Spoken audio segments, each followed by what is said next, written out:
Yeah. And then the thing tells it. Perhaps maybe. Yeah.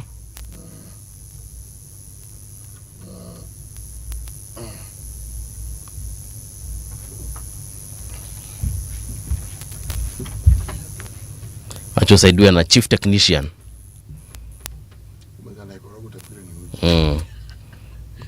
Bado. Imekataa. Ndio hiyo. Now I have you. Unanisikia? Now you're perfect. So nilikwambia unatusikia? Nawasikia sasa. So nikae tu hivi. Usisonge. Nilikwambia Edna mali ametoka huko kwao. They usually have some mystic powers. Did you see the force she applied on this thing? Oh yes. All right, welcome back to the second day of the week. This is Tuesday, the 6th day of February 2026. Like I was telling you, someone was saying that this year ingelikuwa ni 2025, so tungekuwa March. Can you believe that? Yeah, I'd like to know where you're tuned in from. Find us on our social media spaces. That is at Radio Gen KE across all of them. And on Twitter, that is at Radio Gen KE as well. You can also find us on our Facebook account. That is Radio Generation Kenya. Why don't you give us a shout out and let us know exactly where it is? Because I know there are guys watching from Minnesota. We have Venezuela. We also have place ingine Qatar. Alafu kwa kina Sakir Stama in the United Kingdom, in Amen. Yeah. So this morning I woke up and my cold has multiplied, City Muga. But I managed to take some herbs. So hopefully the next 4 hours will be something. I wouldn't worry if I were you. Yeah? No. You wouldn't worry? Yeah. I ignore it. Because it's not as though if you start worrying, it's going to suddenly improve anything. You're very right, by the way. You're very right. You just ignore it, let it do its thing. You just consume copious amounts of liquids. Right. And I'm in the sterile kind. Not those active ingredients. No, actually, no, I try and avoid those ones during the week. In the middle of the week, weekday. But anyway, here we are. Let's check out what is so significant about this day on the calendar of the United Nations. You know, if you are an ardent follower of this show, you know that every single day we try and see what is so significant about this particular day. So, for instance, in 1789, the Bastille, a Parisian fortress and prison, was stormed by a mob, a pivotal event in the French Revolution, though typically associated with July 14th. Yeah, so on this day in 1789, the Bastille, which is a Parisian fortress, it basically means a fortress in Paris, and prison was stormed by a mob, a pivotal moment in the French Revolution. Yeah, situwe unaohanga mtu wa history. Bastille ulikuwa nini? Jela. Ilikuwa ni jela aka fortress. Well, it was a fortress that had a prison inside. Yeah. Hapo ndio walikuwa watu ni korokoroni watu walikuwa. Walikuwa wamefungwa kule. Then a mob just, burst into it, of course freed a couple of folks in there. We also have something similar in this modern day and age. It happened in this country it's in Latin America, where a mob just stormed a prison and released one of the most notorious gang members in that particular country. I'll be looking for that country and letting you know. It's not Colombia, is it? It's not Colombia. However, it's not Mexico, is it? No, it's not Mexico. However, in Colombia, the senator who later became a drug baron, Pablo Escobar, he built his own prison because he told the state, hizo jela zenu bana, they're filthy. I need to build my own base and just go and hang out in there. Yeah. So very interesting times we live in as far as history and the present history is concerned. All right. So in 1964, Pope Paul VI made the first modern papal pilgrimage to Jordan and Israel. Yeah. Pope Paul VI made the first modern papal pilgrimage. Papal pilgrimage. To Jordan and Israel. There you have it. Interesting stuff that happened in history. So, Siti, leo methali natupeleka wapi? Bado tuko Sudan, baba. Yes, tuko Sudan. Ndio. Bado tuko Sudan. Before I forget, before we went for Christmas, you were telling us something about, you were giving us a methali kutoka Mauritania. And I came across a documentary yesterday of a practice that is in that country where they fatten girls so that they can, when they reach maturity and the age of marriage, they can be attractive. You see the way here in Kenya, we have the outlawed FGM. So in that country, they fatten women. If you talk force about, feed children. Yeah. Yes, one of the things that is considered strange. Yes. Is something as simple as cultural practices that people have, and usually they have meaning that you need to understand, and the meaning tend to be historical. There are communities that where when you marry a girl, one of the presents that the family of the girl gives you is a python. Wait, which community is this? Which society? Which country? Unapewa what again? A python. As a pet. Family ya msichana. Wanakupatia python. And every time they come to visit their daughter, they look at the python. They don't look at the daughter. If the python looks happy and is well fed, they know their daughter is being well fed. So they're okay. What if I feed the daughter to the python? The python is normally given to the baby python. Okay. Now, you know when they're babies, they tend to be a bit yellowish. They don't acquire this brownish, interesting color. Right. So I'm giving that as an example of how it is that people have strange customs. Right. Okay. Having a snake as a pet is not considered an issue. Now, there are people like myself who have a morbid fear of reptiles. My father too. And to be honest, me too. Reptile. Si zote. Kuna reptiles kama samaki hizo sina shida nazo. Hizo ndakula. Reptile. Fish is not a reptile. Fish is not a reptile. What do you mean? Don't tell me I've forgotten my biology.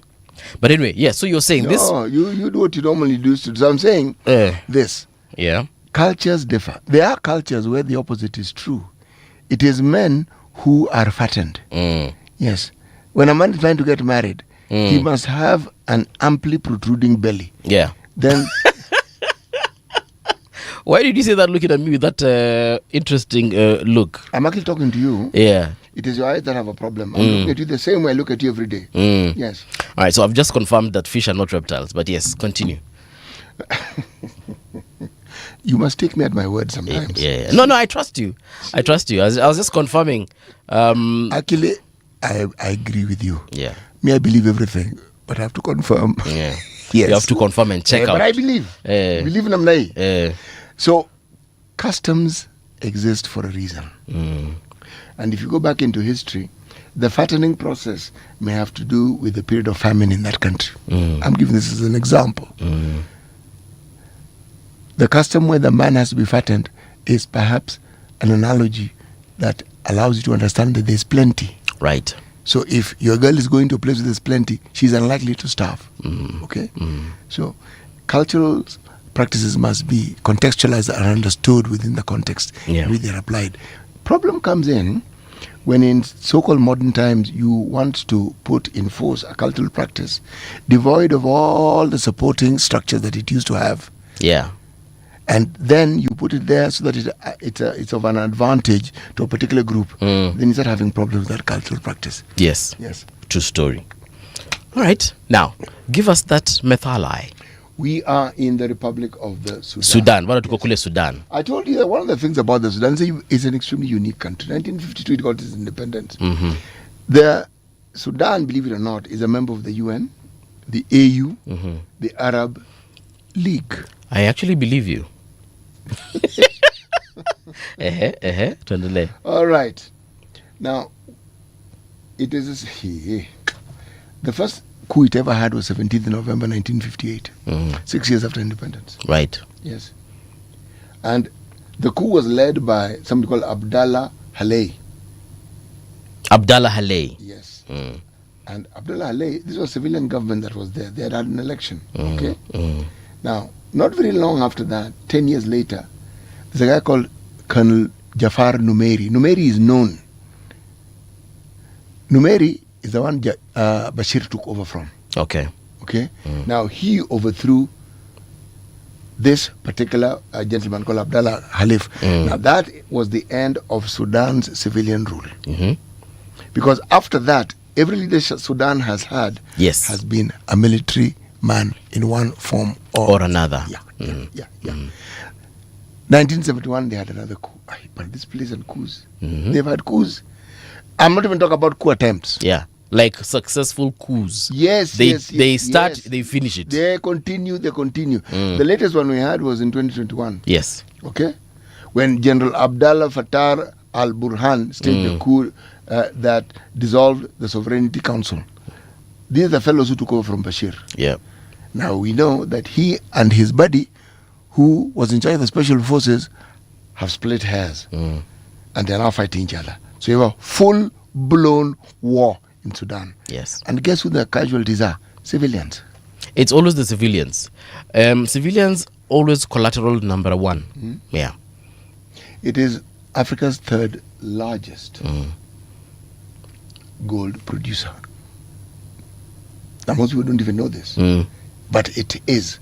A lot of the quarrels that people have arise from the gold deposits that Sudan has. The gold in Sudan is never spoken of. You ever hear it spoken of? No. You have DRC, you have South Africa. Yeah. You do not hear of Sudan. Yes. And yet it has. Anyway, there we go. Continue. I will tell you the other countries of Africa that enjoy an abundance of natural wealth and minerals. You remember when I told you gold comes from dying stars because it doesn't necessarily naturally occur on Earth. It's a heavy metal, and it occurs, and it occurred like for the one that has been deposited here on Earth. It was deposited perhaps billions of years ago when the Earth was still forming, when it was still an amorphous, shape, when it was still forming and it was molten. That is when it was deposited. Earth was being bombarded by all these meteors from all over the solar system, and that's how gold got deposited on Earth. And because of the centrifugal forces, it was brought closer to the surface. And then something also interesting because of the tectonic movements. So there are more centrifugal forces in Africa than there are in other parts of the world. No. Chances are, but then we have so much gold all over the world. It's just that some of it could be more in other places than others. And then, of course, some of it is closer to the surface in certain areas like the Sudan as opposed to others. But chances are, if you go to a place like even Venezuela, depending on how deep you dig, you might just find some gold deposits. But yeah, like I told you, came from the heart of dying stars, like they call it. But it's a whole scientific process. It makes for interesting conversations. Yeah, yes, it does. Even the water we enjoy every single day, that sip that you drink is billions of years old, and it never originated from the earth, because at one point, like I told you, the earth was a molten rock. So no water could, form here. So because of the cooling effect of meteors that were ice crystals hitting the earth, bombarding the earth every now and then, that's how water got deposited here. And there's a time, according Who came up with this theory? It's actually it's a proven theory, and like I said, very interesting. Once it's proven, it stops being a theory. So there's a time here on Earth before even life formed. Who came up with all these ideas? Let me finish. Astrophysicists will tell you this. There's a time here on planet Earth before life even formed. It rained for 2 million years straight because the Earth was cooling. The water had already become water vapor. And so as the Earth cooled, it rained for 2 million years straight. Google it. Check it out. Interesting Is scientific. that why the surface of the Earth is covered with 70% water? Yes. Yeah, but remember, when people talk about the earth and water, they must understand that what you're saying, I wasn't querying it because I doubt it. I want to read it myself. Okay? The surface of the earth is covered 70% by water. The core of the earth is rock and is still molten. It's actually iron, yes. Yes. Molten iron. Yes. So people talk about 7% of the earth being water. It is not. Yeah. It is the surface of the earth that is covered by 70% of water. H2O. The actual earth, the rock, the mold, the rocks, the iron and so forth, that one is not touched. So in essence, what we see as the water cover is a very small fraction of what the earth actually is. Yes. Interesting scientific facts there. You can actually check them out. Let me give a few shout outs.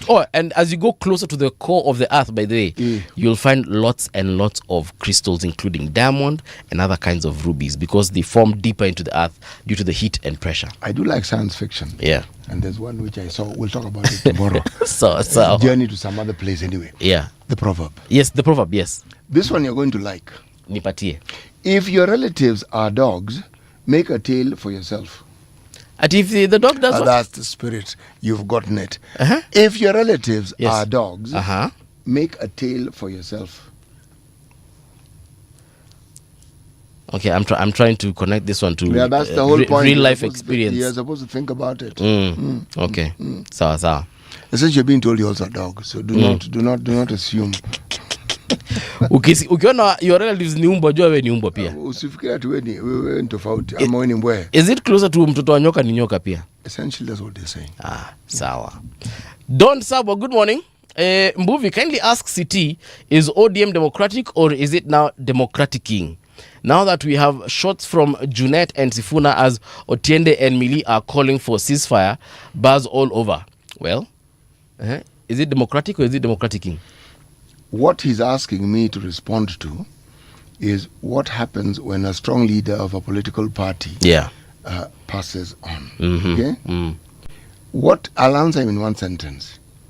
You then begin to understand what the party structure was all about and what the party was made of and how cohesive the party was. Quite simply. Yes. Sawa. John Mutua anasema, good morning my TV show. Mbuvi, good morning. Just say hi to my friend from Qatar. This is John Mutua. Anasema ako tuned in. Sana John. Good to hear from you. Perceptronium. Anasema, no why brother. Okay. Then we have Morris Sandati. Anasema, good morning. Morris, good morning to you and welcome to Radio Generation. Folks, in case you don't know, in Garissa, we are on 89.5 FM. That is our latest frequency. And by the way, we are expanding. Wanasemanga pole pole ndio mwendo. Very soon, we might be in your village in Kisii, or your home ground in, I don't know, Bomet. Yeah, when we get there, we'll definitely let you know. So stand by for an exciting show, starting with our paper check this morning. Check out radiogeneration.co.ke. That's where you'll find all the trending stories. You'll also get to see us live, so you can hit two birds with one stone. Read stories as you get to listen to us live on air. ODM MPs urge Oburu to end party spats ahead of 2027. All right, let's check what this is all about. It's by Tanya Wanjiku. Tanya amesema hivi, a group of ODM legislators has raised alarm over growing rifts among the party's senior leaders, urging party leader Oburu Oginga to step in and restore harmony. The MPs warned that the disputes, if left unresolved, could weaken ODM's unity and public credibility ahead of the 2027 general elections. 7 lawmakers led by Rarieda MP Otiende Amolo say the divisions have deepened since the passing of the party founder Raila Odinga and are now affecting the party's strength in key regions. I don't think the divisions have deepened. The divisions are always there. Yeah. But just to echo what this Rarieda MP is saying, in terms of deepening, we didn't know as a public just how deep these things were. Initially, it was just, I think, Sifuna and perhaps just one person, maybe two. I think it was Babu Owino, Sifuna, and to some extent, James Rengo na yeye alikuja mahali akatulia. But now it looks like a lot of folks are coming out and speaking out, and it's like, okay, so now, watu wamepata nguvu ya kuongea. Well, they do. Remember, in any strong political party, you most probably owe your position to the party leader. Because if the party leader is influential enough, if they give you a thumbs up, you will get elected. Okay, that is the reality of the politics of this country. And we've seen it over and over and over again. Call it a wave, whatever term we want to give it. But whenever a leader who is as powerful and who has reigned over a party for as long as Raila Odinga has had, with his passing, it's not that cracks will appear. No. You will get to see, put the party aside. It was a vehicle that these people attached themselves to for purposes of their own benefit and hopefully somewhere along the way the benefit of the people who elected them, hopefully somewhere along the way the benefit of the party. Now we are seeing the interests of these individuals coming to the fore. Yeah. Okay? The party is just what they belonged to. The unifying factor was that they were in this party. But now their own interests are now becoming clear. But symptomatic of all politicians in this country, they are doing it on behalf of the party and they're members of the party. Why is it symptomatic? Politicians do everything for the people. This is so that the people's lives can be better. And you're usually wondering, what on earth are you talking about? Because there's nothing in the statement that will make the lives of the people better. Yeah. But it is always for the benefit of the people. Is it possible that there are some people who had reservations, but now those reservations are coming out because of the passing of Raila Odinga, because they feel, okay, now I can talk without necessarily repercussions, or the repercussions would be less as compared if I had said it, if Raila had been alive? That's why I said their interests are now coming to the fore. Yeah. The actual leanings that they are. See, sometimes you align or you comply because that is the wise thing to do at that particular moment in time. Okay? That Raila went off script is not the first time. His entire political history was off script. Key moments of his life were off script. Goes against what his father seemed to be before. Off script completely. Gets detained and is one of the longest serving detainees in the country. Off script. Bless you. Thank you. Decides to stage a coup, leaves Ford Kenya, forms his own party, and people think, okay, this is the beginning of the end. The complete opposite happens, and NDP sweep the board. All the legacy politicians in the Luo Nyanza region are swept aside, and they never returned again, the bulk of them. Never. It ended. Okay? Then, again, off script. He doesn't stand in the place, perhaps, of his forebears. He comes and stands in Kibra. Okay?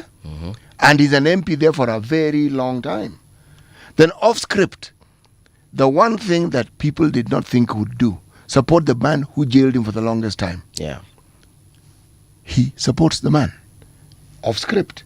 He walks away from that party. Many people in that party also walk away with him. So he had this theme of going against the grain.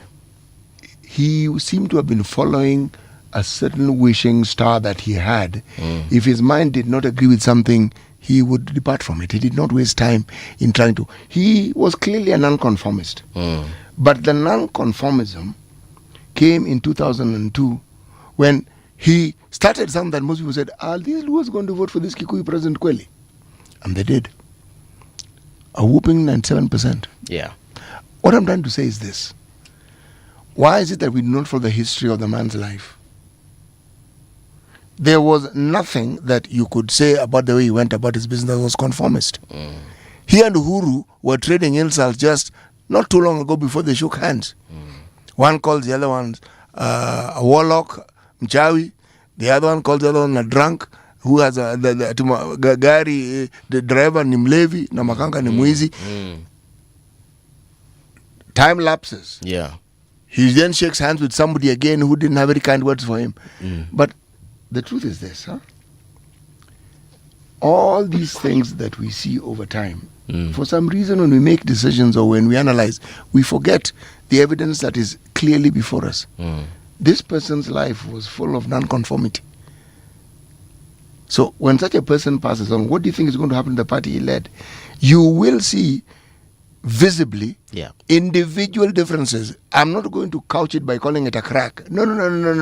Junet has his interest. Sifuna has his interest. Everybody who is speaking has their interest. And they're all going to claim it's in the interest of the party. But that is our politicians for you. Everything is always in the interest of the party or in the interest of the citizens. The question you have to ask is, how exactly is it in the interest of the party? Okay. How? Good question. Let's check out another story here. No signs of foul play in Cyrus Jirongo crash, says DCI. Now, we did have the chance to talk about Jirongo's death before we went for the Christmas break, but after we left here, a lot of things came out. Some of them hearsay, some of them I don't know if they were doctored, some of them in terms of evidence, I'm talking about evidence here, video evidence, audio evidence, people saying that perhaps even his close friends were the ones who orchestrated his death and so on and so forth. At one point, actually, City, there's a time I actually believed that someone decided that day would be the last day for Jirongo. Because I watched another, na unajua watu wa conspiracy wanakuanga wengi sana, and fortunately or unfortunately ninakuanga attracted to that kind of content. Yes, no, mko wengi, so please tuko kadha wa kadha. So mnasema nini on this? Kuna jamaa alifanya analysis, actually majamaa kadhaa walifanya analysis on YouTube showing the way, oh, there was someone else in the car, the front seat had an an occupant, the back seat on the passenger side had an occupant, and so on and so forth. So the vehicle had several occupants, and then there was this pro box that followed them, and I was like, hey, okay. You know, if it's just like in the stars, if you look into the stars, you will start seeing patterns even if those patterns do not exist. What are you saying? If you are afraid of the dark, you'll see bushes moving. Exactly. Very true. If you're afraid of ghosts, for example, even in the dark, you will... A tree that you see every day will start walking towards you. Itaanza kukaa ni kama hata inakuevia. So I was like, have we perhaps gotten to that point whereby we really need to make sense of what happened to Honorable Jirongo that we have got to... So I don't know. Every person who dies in this country deserves the sort of attention that Jirongo is getting. And DCI should be involved with the same vigor and intensity that they have. Yeah. There's nothing like one life being more important than another one. It just so happened that Jirongo was a person of interest to many people. Yeah. Jirongo was a well-known figure. Now, if he passes away, it should be clear, and that clarity should be backed by evidence as to how it is he died. Okay? There are those who claim there are very many unanswered questions. The one I've heard the most of is, how does a bus traveling from point A to point B not have passengers? Because in an accident, even people are asleep, they'll wake up. Yeah. And some will get out of the bus. I have traveled by bus on many occasions. Yeah. And I'm a light sleeper if I'm traveling by bus. If it stops, I also wake up. So surely, somebody would have had to comment and say, but you know me, I woke up and that's what I saw. Yeah. And that is what I've heard people say. Again, look at this man's life and the life he led. It was a very colorful life that he led. Oh, yes. And there are very many things that he did in his life that people keep mentioning. In his death, again, there will be drama involved in his passing away. Yeah. Somehow, even if he died in his sleep, I assure you, people would be speaking. Tungekuwa na maswali. Kungekuwa na maswali. Alikula nini mara ya mwisho? Alikuwa na nani? Nani alimake sure amelala? Na hiyo gari yake ilisafishwa wapi mwisho? Nani alimpata asubuhi? Yes. What about the day before? Alikuwa wapi? Yes. Yeah. When somebody who is as well known as Jirongo was known, the passing away of Jirongo, not very long after Raila Odinga had passed away, it unsettles people. Part of what it does, if people who are his friends are his age mates, they're as old as he is. These are people on the 6th floor and they're heading towards the 7th. Okay? Your mortality suddenly becomes very clear to you. Right. And that can be a bit unnerving. Okay? And it's a bit unsettling. Because when I listened to some of the eulogies that were there during, I actually marveled. There are a few people who spoke about them. Someone like Haniri spoke about Jirongo. Other people were talking about themselves and how they related to Jirongo. And I'm thinking, you're supposed to be that's the whole point. You are asked to talk about this person. That's why you're given a chance to speak. Not about yourself and your politics and what you like and what you don't like. That's not why you're there. But you know, politicians will always take that opportunity. It is one of the most nonsensical permissions that we give politicians. They will take advantage of that opportunity to threaten each other. Did you see some of them saying the way they will? Now this is during the funeral service. Some of them saying the way they need answers from certain other politicians, to a point of even threatening them. Oh, usipofanya hii, then tutafanya hii. I'm like, oh. Well, those are politicians who found a platform to claim some relevance. Okay. Again, we say it is politicians, but look, man, this person has passed away, his family is grieving. I mean, what is that? It is what it is. No, it shouldn't be. Yeah. It shouldn't be. And that is why some of the mainstream churches who forbid politicians from uttering even one sentence, I agree with. Wave to the people, sit down. Good. Yeah. Because you can't allow one and then not allow the next one. But also, unfortunately, or fortunately for that matter, Jirongo was a politician, but he was also a businessman. I saw a couple of businessmen who are not politicians who came out and spoke. And then now it was the turn for the politicians to speak. And there's no way a politician will come and talk about maembe na vitungu. They will talk politics. So, you know, my friend, if there is a term, if there's a situation where the Kenyan term bad manners applies, it is to the way politicians treat church services, funeral services. Right. It's about them. Yeah. Okay? It's about them. Why can't people see that these people don't actually represent you? You elect them to represent you, and then they represent themselves for 5 years, and then come and tell you how they represented you. When for 5 years, all they were doing was representing themselves. Yeah. All right. We're going to do a little bit of traffic. Then when we return, we check what's happening on the newspapers, the front page. Barabara zinakaa namna gani? Traffic. All right, I'm looking at a map here of Ngong Road. Let me just refresh this to make sure that I get the latest.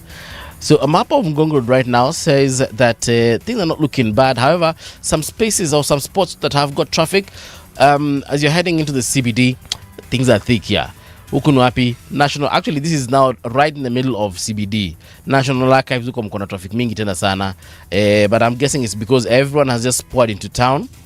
Hence, Selassie looking bad at this particular moment. So if you're heading into the CBD, just know you expect traffic in these particular areas. But as you're driving or as you're commuting to work, whether you're on a matatu, pikipiki, or you're in your own vehicle, on Ngong Road, you will encounter traffic at the junctions.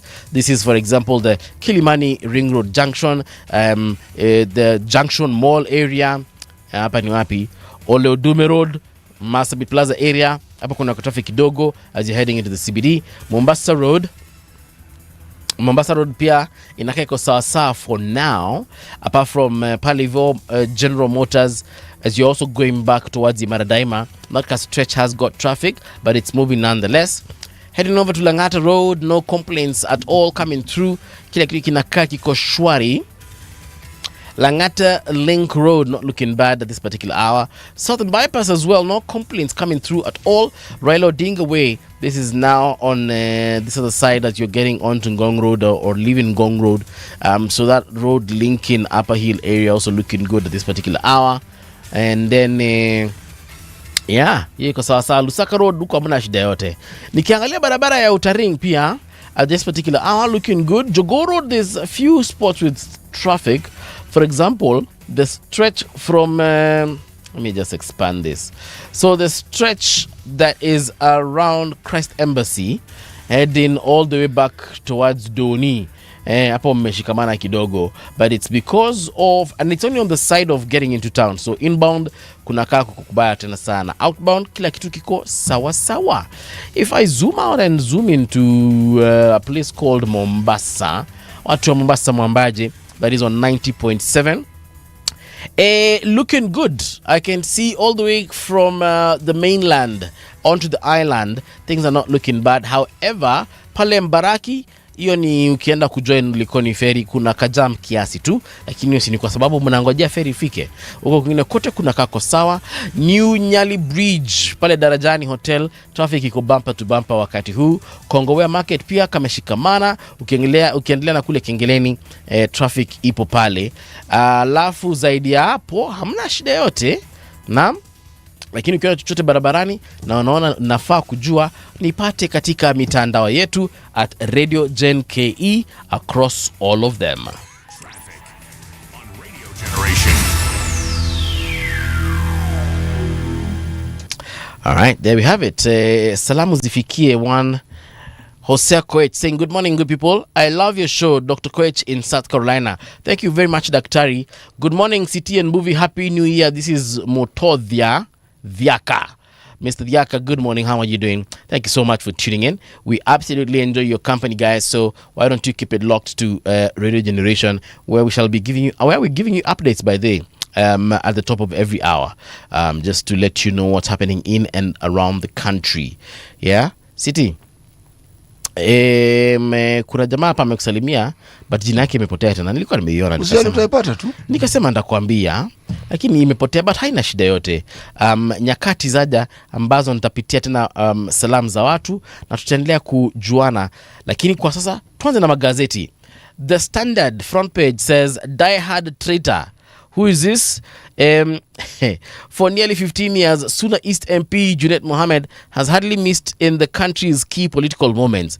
A man unafraid of even mortifying himself, if need be, to sell his political agenda or that of his masters to the masses, is suddenly facing unexpected attacks, which include a Judas Iscariot label from his fellow leaders in ODM party. His responses have, rather than cool tempers, flared them up, and even the party yesterday refused to comment on the matter, and instead MPs drawn from it called on its leader to call for a housekeeping meeting. Now you'll find this on the front page of the Standard, but on the interior the story is on page 6, 7 and 8. So what did he say that has gotten people vexed? This is what he said. Let the record also be set straight. Raila would have had no reason whatsoever to appoint me, Junet Mohammed, as the leader of minority in the National Assembly if I had truly betrayed him. Now, Saitabao Olekanchori, who is ODM's chief agent in the 2022 elections, says, "Have some shame, Junet. How dare you open a can of worms? You know very well... How dare you open a can of worms you know very well will eat you up alive." Yeah. That is Saitabao Olekanchori. Kule nakwambia kumewaka moto hii place inaitwa ODM. Not really. Yeah. I do not think these agreements are arising because Raila Odinga died. Yes. I believe that when Raila Odinga was alive, we didn't hear of them because there are people who didn't dare bring them to the surface. Right. These are differences that are coming up now because they've existed. They're not newly minted upon the death of Raila Odinga. Yes. No. And this is not strange to politics. No. Yeah. Why do people leave other parties and form others? Even this UDA that we now see, the people who are in it, some were in Jubilee before, some were in ODM before, some were in Wiper before. So what we are seeing again is not anything new. It's just the people who are now making these noises have not made these sort of noises before, and that's the novelty of it. But in terms of political behavior, it is very, very, very symptomatic of how Kenyan politicians behave. Yeah. This is what you call opportunism. Yeah. So there's nothing new under the sun. First of all, under the Kenyan sun, nothing new. Nothing new. The mambo ya kawaida. Look, these guys are looking after their interest. Yeah. And they should. Nothing wrong with that. I only wish they didn't pretend that they were doing this on behalf of the people. Yeah. Yes. But then again, that is, for me, it's wishful thinking. All right. What's on your end of the magazeti? Sorry, I got derailed there briefly. But you are soon going to hear what I have to tell you. Yes. Shortly. Right away. Yeah. Okay. Well, let's look at... You were looking at the Standard, weren't you? Yes, I was looking at the Standard. Tea Barons' $3 billion deal cost Kenyan farmers Iran market. Restrictions have made it increasingly difficult for growers. Okay? Yeah. It looks like one of the things that has happened there, people who are being referred to as the tea barons, and they seem to have made direct agreements with countries that buy tea from us. Yes. And somehow the farmer is getting the short end of this particular stick. Schools arise amidst rising costs, low enrollments, and security fears. Yeah. Okay? Driver of bus in Karai crash was drunk speeding, passengers claim. You know, these... have you seen the number of accidents we've had? Lately, yes. In the last 1 month, crazy numbers. Really crazy numbers. Yes. Maduro at troubled Brooklyn jail that once held Didi, Ghislaine and Ghislaine Maxwell. I don't know who Ghislaine Maxwell is, but I know who Didi is. See, I've improved. You know Didi? Okay. You know Didi, yeah? What? You know what? Let's watch up. Tundle. Right. But also, There was the former president of Honduras, the one who was pardoned. Right. A gentleman by the name of Juan Orlando Hernandez. Okay? Mm-hmm. Yeah, he himself, he had this pleasure of being given a brief scholarship. Mm-hmm. Yes, at some point or the other. 9.8 million hotel bill and silent employer. The plight of 3 workers trapped in Burundi. The hotel lobby has become the holding zone for 2 Kenyans and a Tanzanian. Mm-hmm. These are just stories that are happening, okay? Yeah. Right. Sifuna make or break decision amidst ouster bid. This didn't start recently. There are people within ODM who were pushing against not just Sifuna, Hamisi as well, because of their stand, even when Raila was alive, regarding the Grand Coalition. Yes. Okay? So their solution to the stand that Sifuna had made was get rid of him. So now, all we're saying is that that particular noise is getting louder and louder and louder. Panga boys. When protecting the public means confronting minors, teen crime waves stirs ethical dilemma for NPS. Meaning we're having problems even in rural areas, because that's where you find NPSs. Yeah. All right? Ruto faces Mount Kenya as UDA holds polls. Okay? Mm-hmm. Now, there's something that I must say about Manduro. I'm going to be discussing this in the course of this week in greater detail. But there's something that was referred, that is, not was, is referred to as the Monroe Doctrine. Yes. Okay? This Monroe Doctrine was coined by the U.S. and is named after the president who oversaw the foundation of it. He was, this was in 1823. Okay? He is the president of the United States. He was the president at the time that this doctrine came about. Yes. The main crafter of that particular document was somebody called the architect. He was the Secretary of State. His name was John Quincy Adams. Okay? He was a brilliant diplomat, as they say. Yeah. But the reason for the doctrine, the Monroe Doctrine, was simply this. It was a cornerstone of the US's foreign policy. And what exactly were they asserting? They were saying that the Western Hemisphere, uko, was closed to future European colonization and political interference. Around that time, what had happened was that countries like Russia, countries like Britain, France, all these fellows, they were seeking, Spain, Portugal, they were seeking to reclaim colonies that they had had in Latin America. And America was telling them, guys, Kidogo. Come slowly. Remember, they themselves were a colony, so they know. Yeah. And they had gotten independence. So when the countries in Latin America got their independence, there was movement from those countries that had colonies to now try and gain these colonies. So they said, guys, not going to happen. Okay? The story goes on. I'll give you more details of the Doctrine Monroe as we move on in the course tomorrow. Yeah. We're actually going to be having a conversation around this Venezuela thing this particular day, today, this morning, with a guest who's going to be coming through. So kind of tired for that particular conversation. I'm sure it will be an interesting one as far as what is happening in Venezuela, why America had to do what it did, why China and Russia have said what they have said, and so on and so forth. So, right, maybe I'll give snippets of what this, the reason why this doctrine seems to be relevant at this particular point in time. But since we're on Maduro, you remember yesterday when we said, because we were using reports that we got from international media, we said that there are few casualties as far as the attack on the Venezuela base is concerned and the abduction of this president.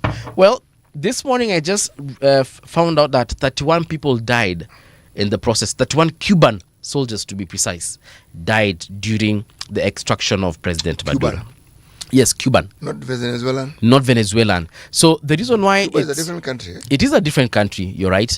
The reason why Cuban soldiers were casualties in this particular extraction is because Cuba, at the request of Venezuela, this is now... At the request of Maduro. Yes. They were, according to the BBC story, because I was reading it from a BBC website, according to the BBC website, they were saying, at the request of Venezuela, Cuba provided the presidential guard. You see, yes, we were not wrong yesterday. We said no Venezuelans died. No Americans died. We were not wrong. We were not wrong. We had not brought in the Cubans, had we? Right. Yes. So 31 Cuban soldiers lost their lives in the extraction of this president. For me. This man was in an army barracks. An An army barracks is protected, isn't it? It is protected. Yes. Now, Heavily fortified. how did these Americans or whoever it is who killed them, Yes. if it was only Americans, how did they know who the Cuban soldiers were and who were not? Yeah. Number one, from what I understand, the elite squad that was protecting the president was of Cuban but the military origin. barracks was a Venezuelan military barracks, and I'm sure the military barracks has Venezuelan soldiers. They might not say this, but actually, in the story that I read again, there were collaborators within the government of President But Maduro. we said this yesterday. Hao ndio waliuza Aliuzwa, but tulisema jana huyu jamaa aliuzwa. Yes. Wakasema yule jamaa ukiingia hivi panda stairs hiyo room ya juu anakuanga hapo. And on that particular day, the Venezuelan soldiers were told, nyinyi watu fanyeni hivi, go home. Take a hike. Mkwendeni. Msiwe hapa. Wakapatiwa Wakambia mkwanja. Shika hii, ndo nunua ice cream. chukua holiday. Act a fool. You know, the Monroe Doctrine of 1823 declared America, in essence, as wakusema, as we say in Kiswahili, the dominant force in that part of the world, in that hemisphere. Right? Yep. And when we see what is happening in Venezuela, Yes. it's an actualization. They became the dominant, essentially, colonizer. I doubt, I can't say I know what was intended, what the letter of the doctrine we understand, what the spirit intended was whether they were saying, you are not going to colonize any nation in this hemisphere, we are the ones who are colonizing them. Or they were saying that colonization is from this time henceforth finished. You stay in Europe. Us will stay this way. But the actions are clear because this is an imperialistic activity. You decide. The unique thing about this position is that Congress did not say, okay. Their laws are not different from ours. For the army to be involved in an engagement that more or less replicates war, Congress has to give the go-ahead. Congress did not give the go-ahead. And there are those who are arguing that that very action goes against their own constitution. So even within America, the people are saying, look, this guy has to be impeached. This guy is getting us into trouble. He is starting a process that is going to get the entire country into trouble. We are starting quarrels that the rest of the country is not involved in, and we are going to be involved. And you know, it will be bad if people, or they will take sides. It will be bad if people have to take sides, some of them even in government, because there are those who are buffs for constitutionalism. And they'll be like, yo, but you know what? As much as, yes, what you did what you had to do, like in Sasa, you're also putting us in a conundrum. You know the thing about what we are seeing, when a country is deemed as a law-abiding, a country where the citizens are law-abiding, you see the law taking precedence because the discussions around that particular incident, it's anchored in the law and the constitution. There's no fluff. There's no, hey, kwa nini ulienda huku? They start with the law and then they argue their points of view from the law. But it's strange though. It is strange. It is strange that this is somebody who was elected. Why am I saying it is strange? He was not somebody who was not known before he was elected. He was known. There are those who argue that the evangelistic Christians are the ones who support him. And when the wrongs that people say are attributed to this particular man who then became president, they quote scripture. Let he who has no sin cast the stone. Yes, exactly. Okay? Anybody can be forgiven. All right? Now, it brings back a discussion that America has had for the longest time. The place of the Christian faith within the country. Okay? And then it brings in the discussion about the separation of powers. Church, state.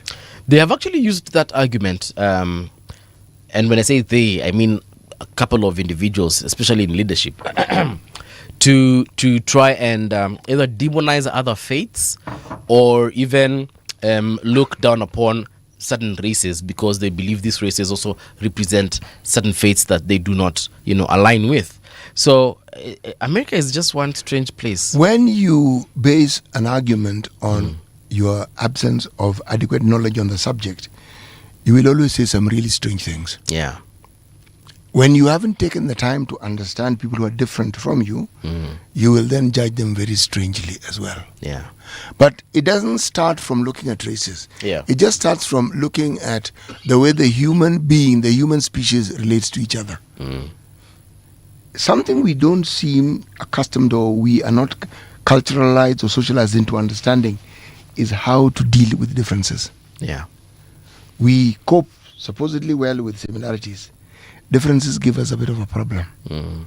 And we always infer the worst sort of interpretation to those differences. Yeah. These people don't want us.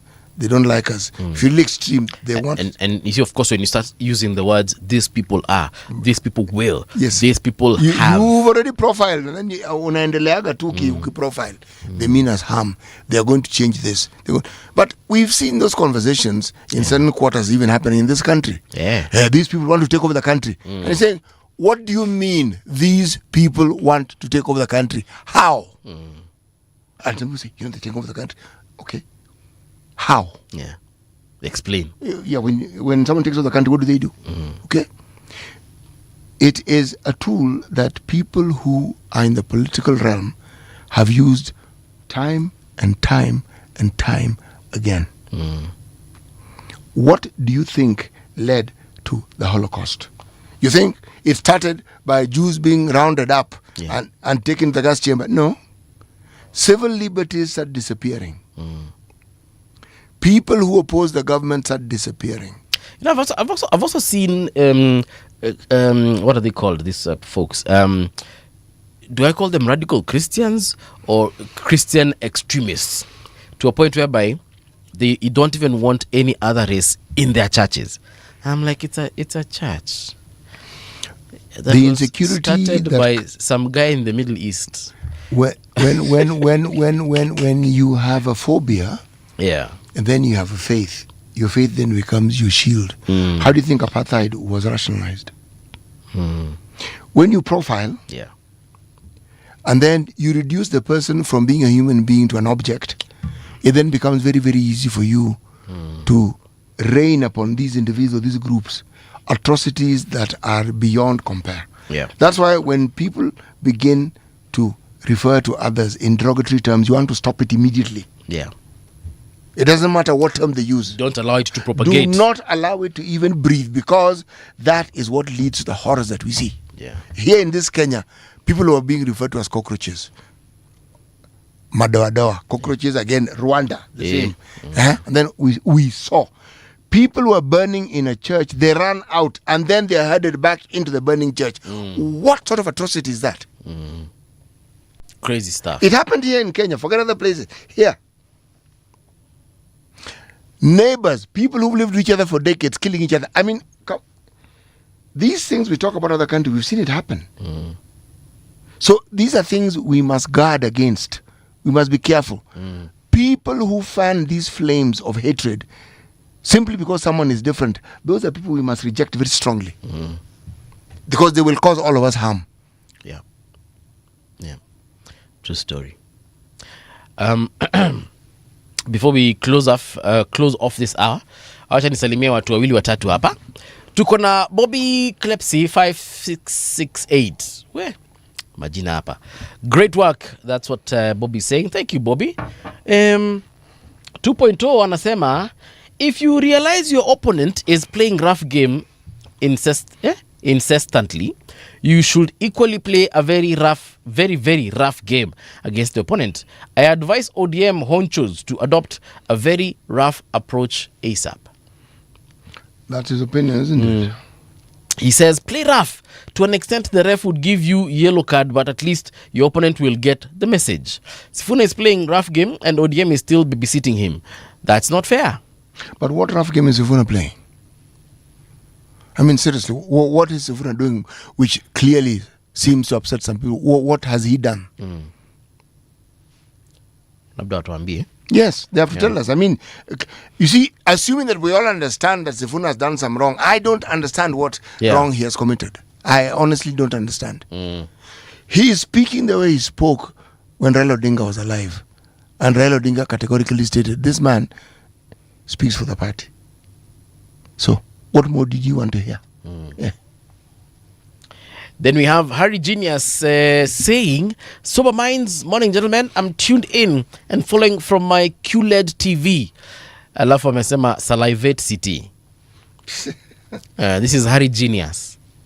Harry Genius, good morning to you and thank you for tuning in. What a QLED TV?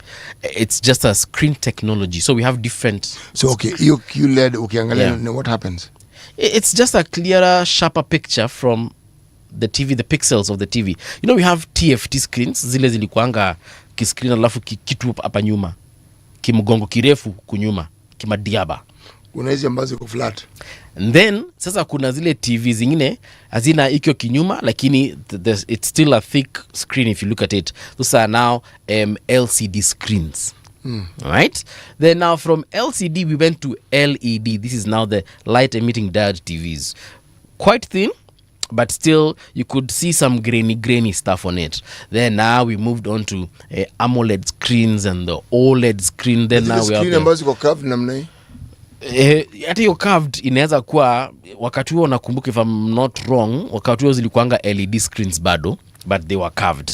Yeah, you're right. Samsung and LG had those screens. So lakini unaona whatever you're seeing clearer. Yeah, from depending on the angle, you're just seeing the TV. Utafikiria iko hapo. Yeah, I actually kuna mtu mmoja tu duniani mzima mimi najua alikuwa nayo TV. Na nilienda kwake nyumbani na nikaangalia TV, I was like, interesting picture. Yeah, but from an angle, wherever you're sitting, as long as you're far away from the TV, unaona tu TV ya kawaida. No, me you know I understand it. Yes. When I went to a movie theater and experienced surround for the first time. Yeah. I was watching a movie called Pearl Harbor. I saw the plane flying towards me and I ducked. Ah, okay. Because you actually hear the plane in your ear right here. And you see it coming. See it coming on the screen and see the whole thing. It's heading towards you, you duck. Yeah. Yes. Okay. So hiyo technology inaweza kushtua. Ni kweli. Yeah. One of my best 3D movies that I watched was ilikuwa inaitwa nini? Avengers. Doomsday. Not Doomsday. Avengers. The last one. That thing was awesome. Avengers Endgame is the name of the movie. Endgame. I was going to say Age of Ultron. No. I didn't watch Ultron in the theaters. Hiyo nilipirate tu kumtani. Lakini hii ingine ya ni Endgame niliona pale big screen. That thing was marvelous. Super. Ile walipoenda ile nchi ambayo kuna ile main road. Ndio hiyo sasa. Yes, ndio. Kuna ingine pia unafaa kuwatch by the way, ukipata nafasi lakini sasa cinema shida ni saizi ishatoka. Hii Superman mpya. Superman, yes. Superman. Okay, so we're taking a short break, guys. When we return, the conversation continues right here on the People's Breakfast. Don't go too far. The sound is fine, pump it up, turn it high, all the time. Let the music move you, let's sway. Radio G's got your jam all day. Radio Generation, the home of urban soul.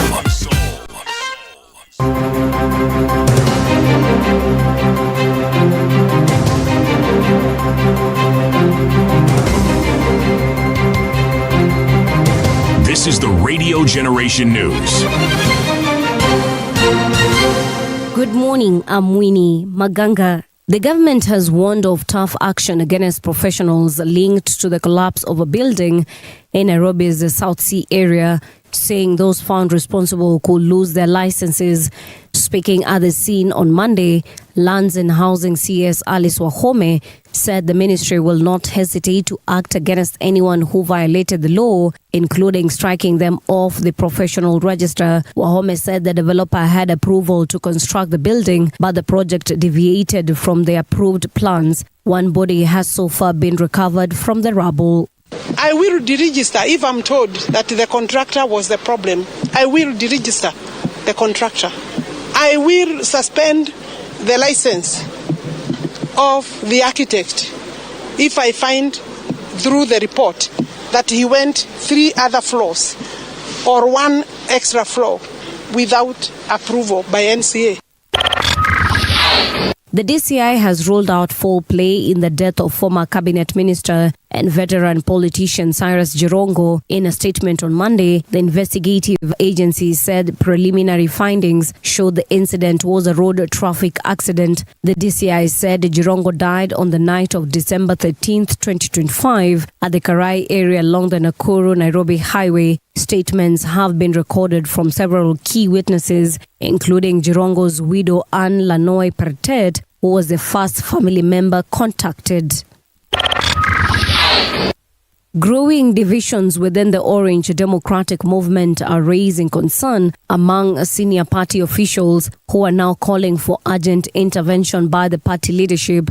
A section of ODM leaders wants interim party leader Senator Oburu Odinga to convene key party organs to address what they describe as rising political intolerance within the party, led by the National Vice Chairperson Otiende Amolo. The leaders warn that failure to resolve the internal wrangles will weaken the party's popularity ahead of the 2027 general election. We are further concerned by the spectacle of self-cannibalization that has been exhibited of late in our party.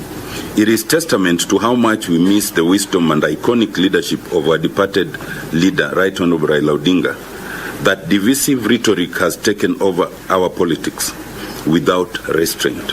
We call upon the party's elected leadership and the wider membership to uphold the tenets of unity and camaraderie espoused by the late Raila Odinga. The chairman of Council of Governors, Hamid Abdullahi, said former Deputy President Rigathi Gachagua is promoting unacceptable Somaliphobia.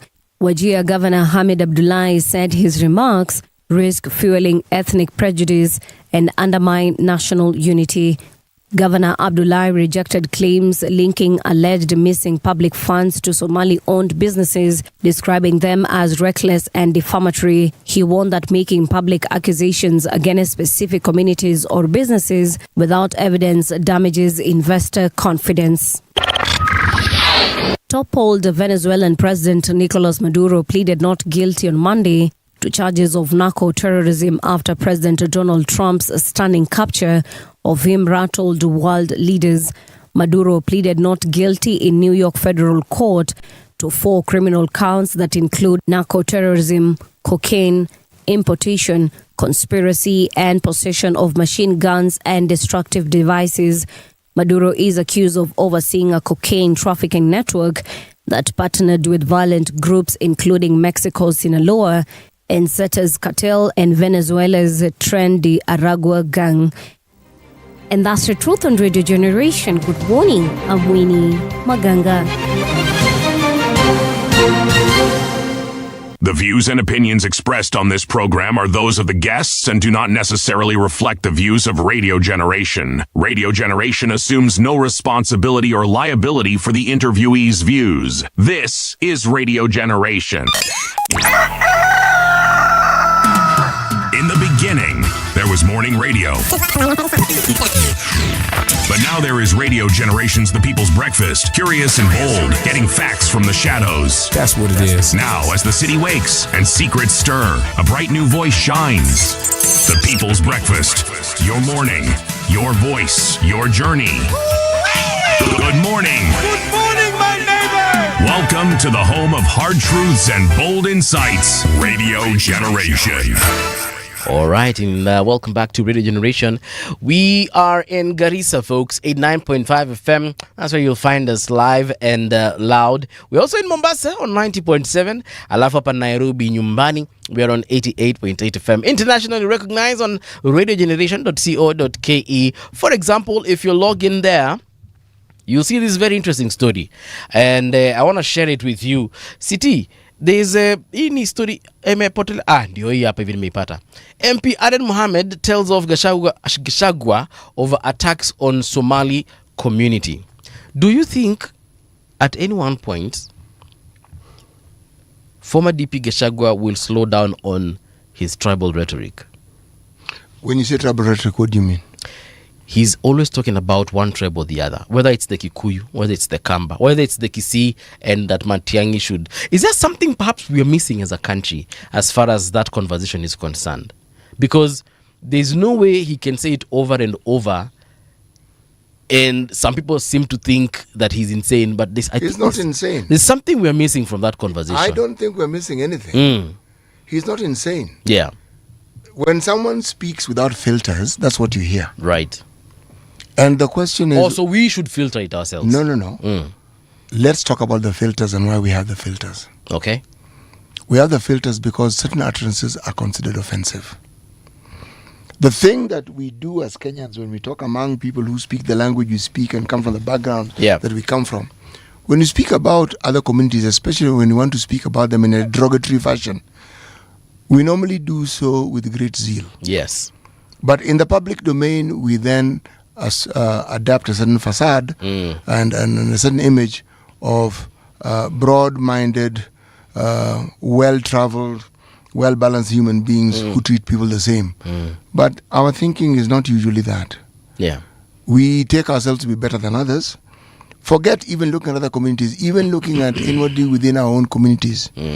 There are those who consider themselves to be better than others. There are those whom they consider to be inferior to them. Now, this particular thinking arises from a certain sense of entitlement that people have. The privileges people have by virtue of, one, the parents they've had, the schooling they've had, an early advantage in life. There are those who the advantage they had was that they were born intelligent and they were able to take advantage of that intelligence and they made something of themselves. Many of these things are social constructs right, that are based on how you are referenced vis-a-vis the material well-being that you have. Okay? That is the yardstick that is used to judge. Yes. So when people find themselves that they have a commonality in the material yardstick, then they form a completely different community and a completely different tribe, and they feel that they are one. And that's why we talk of a Kenyan middle class. They share similar values. Right. And these values sometimes go beyond the traditional cultural values of where they originally came from. Okay? Now, when it comes to people speaking about communities in a singular manner, it is the expression of how many people within those communities view other communities. When they look at you, they see a Kamba. When they look at me, they see a Luo. Yeah. Okay? They never see Paul Mungala Mbuvi. Yeah. They see a Kamba. They may see Mbuvi later. Yes. But first, they see, through and through, they see a Kamba. Yule Mkamba pale. Yule Mkamba. And if there are any negative anecdotal issues that they have heard over time over Wakamba, you represent it because you're the Kamba they see. Yeah. The same applies to me. If there are any anecdotal stereotyping that they've heard about the Luos, it applies to me because I am a Luo. Right. Now, that is the profiling that Kenyans do. Someone like Gachagua speaks, he horrifies us because he's saying things that we say quietly and we never say in public. Chini ya maji. Yes, he horrifies us because he is bringing to the surface things that we ordinarily say. But we're in secluded, quiet groups where we know it won't come out.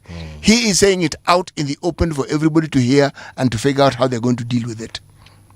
That is what many people consider to be offensive. Yeah. Now, I haven't gotten into the details of whether he is actually right or wrong.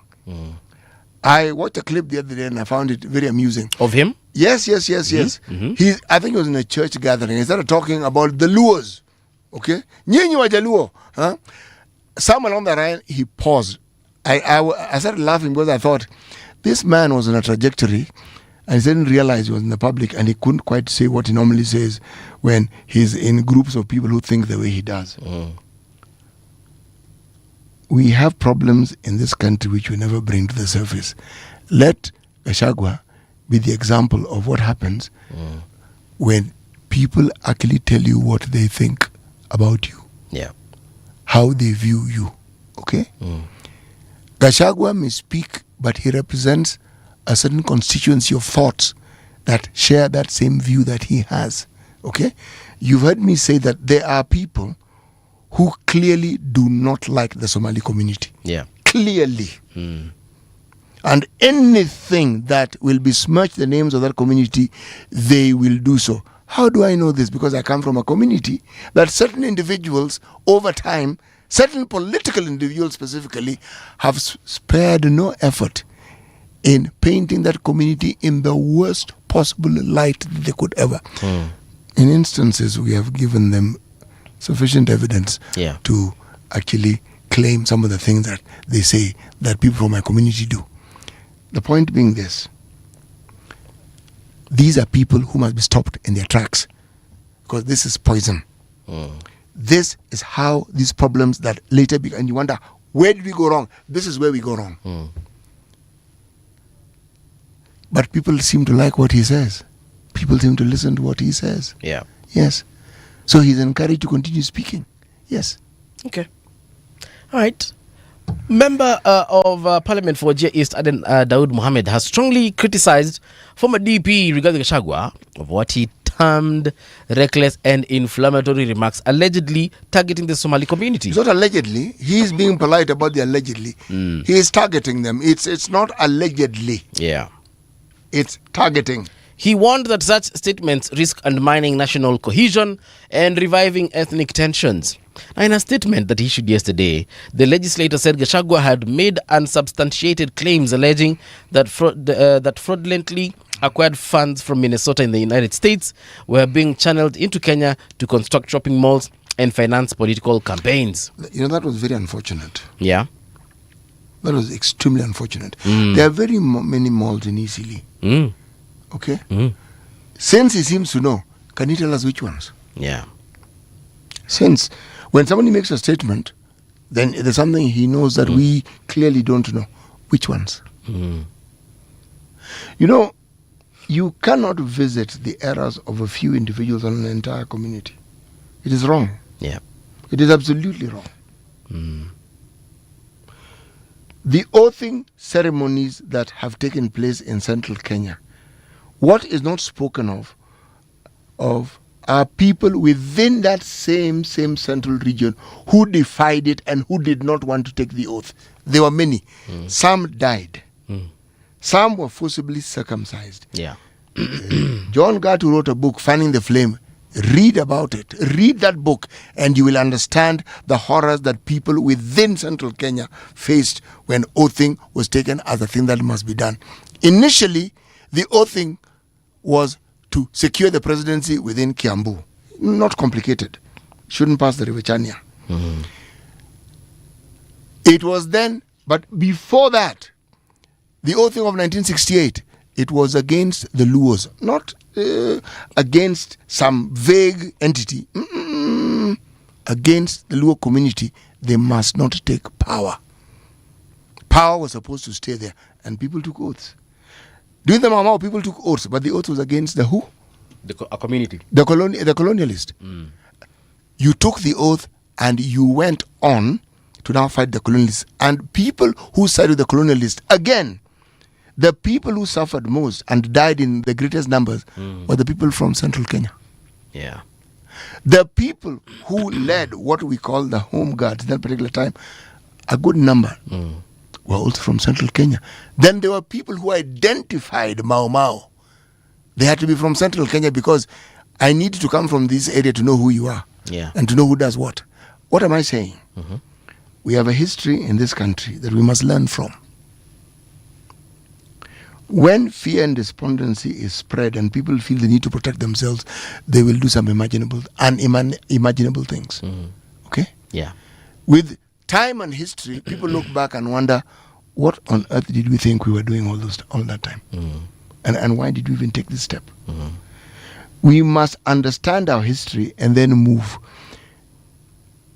The Rwandese and the Germans, who have had horrific histories, have ensured that people do not forget the history, especially the darkest periods of their history.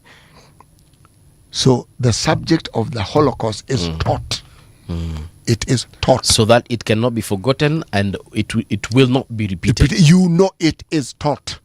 It's a subject matter and it's taught from the earliest possible. It's graduated. There's a syllabus for it as you graduate up to university. It is taught. It's a subject like maths.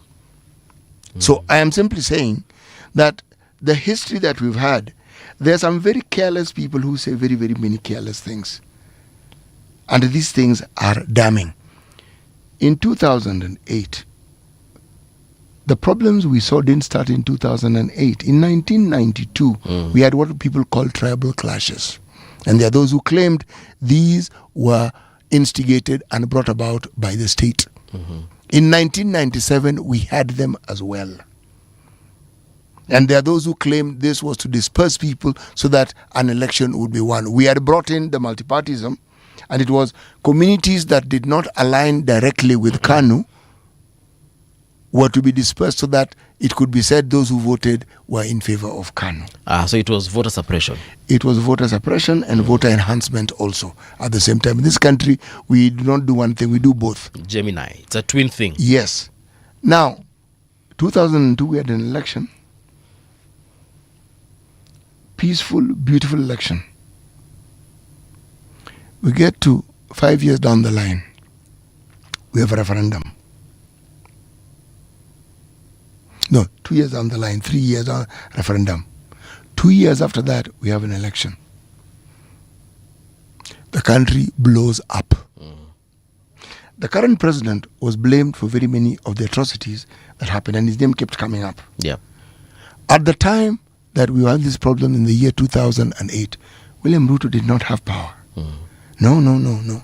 There were people in that region who had infinitely more power than his. He didn't have the power that people claim he had. He simply didn't. There were people who are far more prominent than him. So if you're talking about people who had the influence, he isn't even the first or second tier, probably third going down. But the narrative mentioned his name and it stuck. It stuck. Nobody produced evidence for the claims they made, but it stuck. So the election of Uhuru Kenyatta and William Ruto, in many, many ways, if we overlook the indictment and everything, was a good thing because it's a sort of alliance that brings peace to a country. But the truth and justice, the reconciliation process that we had started was never acted on. So issues that should have been dealt with were never dealt with. So they're still pending. That's why they keep rearing their heads. We don't talk about the number of young people who are died and buried in mass graves. Nobody talks about it. People who are killed in the name of them being Mungiki. People who are killed by Mungiki. We had terrible things happening. When you don't deal with the dark periods of our history conclusively, something is going to rear its head again. Because when you deal with it, people then know of the consequences that will meet you when you do certain things. But we never did. So we swept that rug and that dirt under the rug. And here we are again. We have a constitution that outlaws things like hate speech. But then people keep fanning flames that cannot bring anything other than chaos. And the people want to listen to such people. They even think it's entertaining. How can it be entertaining when somebody is fanning a flame of hatred against another community and we share the same country? Yeah. How can it be entertaining? And that's supposed to be our politics. We have always spoken about looking for leaders who will steer us away from that particular direction. And every election cycle, it's like we never really get to hit the target that we wanted to hit. So I do not know, is it because of, again, we always go back to our tribal cocoons with every election cycle? I don't know what you mean. We forget. We go back to our tribal cocoons because we elect our members of parliament from our tribes. It's not really complicated. It's only when we come into town where we are mixed that we. But you see, I can elect a leader from my tribe who isn't tribal. You can. Because at the end of the day, anyway, every leader in Kenya comes from a certain tribe. It is that definition that I was seeking. Yes. Because when people talk about tribalism, they speak about it as though it's one big negative thing. It is not. We are tribes.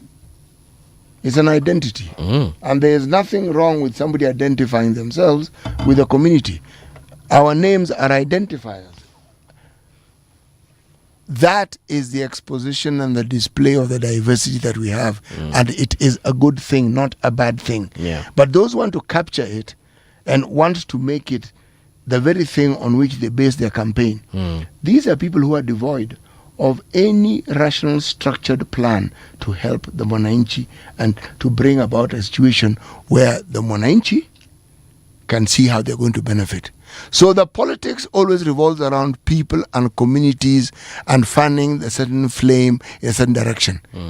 You do not hear the conversation about what they will do, how they will change the structure. You do not. It's this person did this This person you should not trust. This person did this. This community, first of all. That's all you hear. Now, and then you'll find that we, in our wisdom, will elect such a person. And then you expect change from such a person. How? For example, there's a leader last year, 2025, who said that he will import certain youths from a certain region to Nairobi during the memorial for the individuals that lost their lives in 2024 during the anti-finance bill protests. Now, you tell me, if that person is re-elected next year, what will that say about his constituency? It tells you what I've just said. Yeah. That man represents their thinking process as well. And that's why they elect him. Yeah. Yes. He represents them in more ways than you realize. What that person says is a sum total of how the people who elect him also think. So they've told you. So don't pretend that they don't think that way. Don't be shocked. No, but they've told you. They brought out in the open so that you can understand how they think and how they feel and how they view certain things. There are people who, if one of their own is in power, you cannot have a differing view because it's as though you're opposing the person, saying, I have a different view. It is not that I don't like the person. My view is different from his. Yeah. I just happen to think differently. That they don't understand. So where does the disrespect come in? Yeah. Say, but I don't agree with him. Kwani we ni nani? How can you not agree with mkubwa? Kwani mkubwa ni Mungu? God himself allows you to debate with him. Come, let us reason together. Even though your sins be as scarlet, they'll be as white as snow. If God allows you to debate with him, Yeah. another human being, why can I not be allowed to debate with you or differ with you? Why? All right. The level of accommodation that people have and the tolerance is measured in how they accommodate opinions that differ from theirs. The one politician we know of who never took anybody to court for anything they said, and people said plenty, was Raila Odinga. He was called names. Not once did he ever take anybody to court. Not once. Rarely did he even respond. He only responded to Uhuru and Ruto from time to time. Yeah. But by and large, didn't respond. Alikuwa anawachorea tu, anawalenga. Anawacha tu. Sema, paniko nini. Now that's a person who actually understood politics and understood people say things because it's politics and because politics allows them, that gives them the latitude. But that's not something you hold against someone. But unfortunately, there are people who hold those things to be true and they act upon them. Yeah. My own backyard, there was a time you could not dare say anything against Raila Odinga. Or you could not dare have an opinion that seemed contrary. Yes. You wouldn't dare. And if you dared, The citizens will deal with you. should we just say that you and great harm will be companions? There's a maturation process that we all go through. Yeah. And it is often marked by the tolerance we have towards views that people have that differ from ours. It takes time, but we eventually get there. Yes. And we shall get there. Yes. All right. I want us to talk about something here, and it's in regards to something that we shall also talk about in the last hour. It's about the 2026 school year calendar released by Education Ministry. Wanasema ya kwamba the Ministry of Education has unveiled the official academic timetable for schools and diploma teachers training colleges for the year 2026 school year. The schedule provides clear information on term dates, holidays, and national examination periods, guiding learners, teachers, and administrators nationwide. All basic education institutions are expected to resume classes yesterday, that is 5th January. Term 1 will extend for 13 weeks, ending on April 2nd, with a 5-day mid-term break from Feb 25th to March 1st, following the term. Students will enjoy a 3-week April holiday from April 7th to April 24th. Me, I remember we used to enjoy 4 weeks of holiday. Sometimes even 5. Well, in my time, Yeah. when you finished Form 6, you enjoyed 8 months of it. That is before you went to university. If you're qualified. Yeah. 8 months. But that's okay because umemaliza shule bana, tulia kidogo. tulia kidogo. I mean, get away from this academic stuff. Kusoma vitabu kila wakati, kuamka sijui at 5 a.m. Some of our parents who, you know, used to walk for kilometers before you get to school, or you have to work very early in the morning so that you ensure by the time you're going to school, ngombe sijui amekamuliwa. You make it sound like they were suffering. They were not. No, I'm not saying they were suffering. I'm just saying that we had an easier time than them. Yes. Of course, when I tell my kids what I used to do, even then they're like, Papa, hey, you guys were, ilikuanga ni kama boot camp, you know? And I'm like, for me, that was normal. So when I look at... you know, people talk of walking. Yeah. My entire school life in primary school, I walked. You know, this walking that people... Now, see, we walked. Yes. It was normal.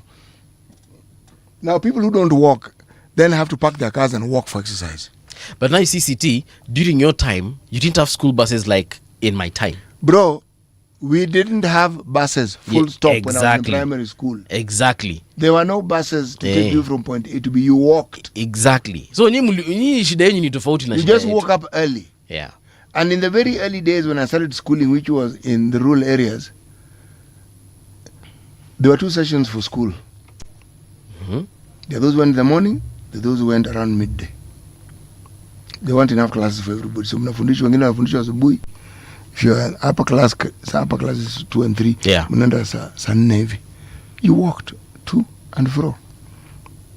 Wait, you used to have sessions? School ilikuwa si kubwa. Yeah. So kuna watu wanasoma asubuhi, kuna wengine wanasoma baadaye. Same school. All right.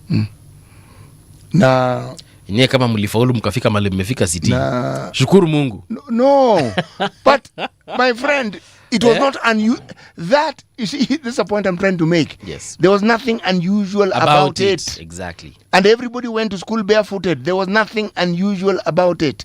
Like my father showed me during this holiday that we were in Ushago. He showed me the route that he used to take to school. But nowadays that imefunikwa na trees and shrubs and buildings. Because the main road, where the main road is constructed nowadays, or rather today, is away from where the route used to be. So he would tell me it was no, they used to walk through a forest. So he would tell me the length of time it would take for him to go from one point to another, whether it's going to the market, going to school, going to the whatever it was that he used to go to. And I would be like, hapa mali tumeenda na gari dakika 5, you want to tell me that it took you an hour plus? He'd be like, yeah.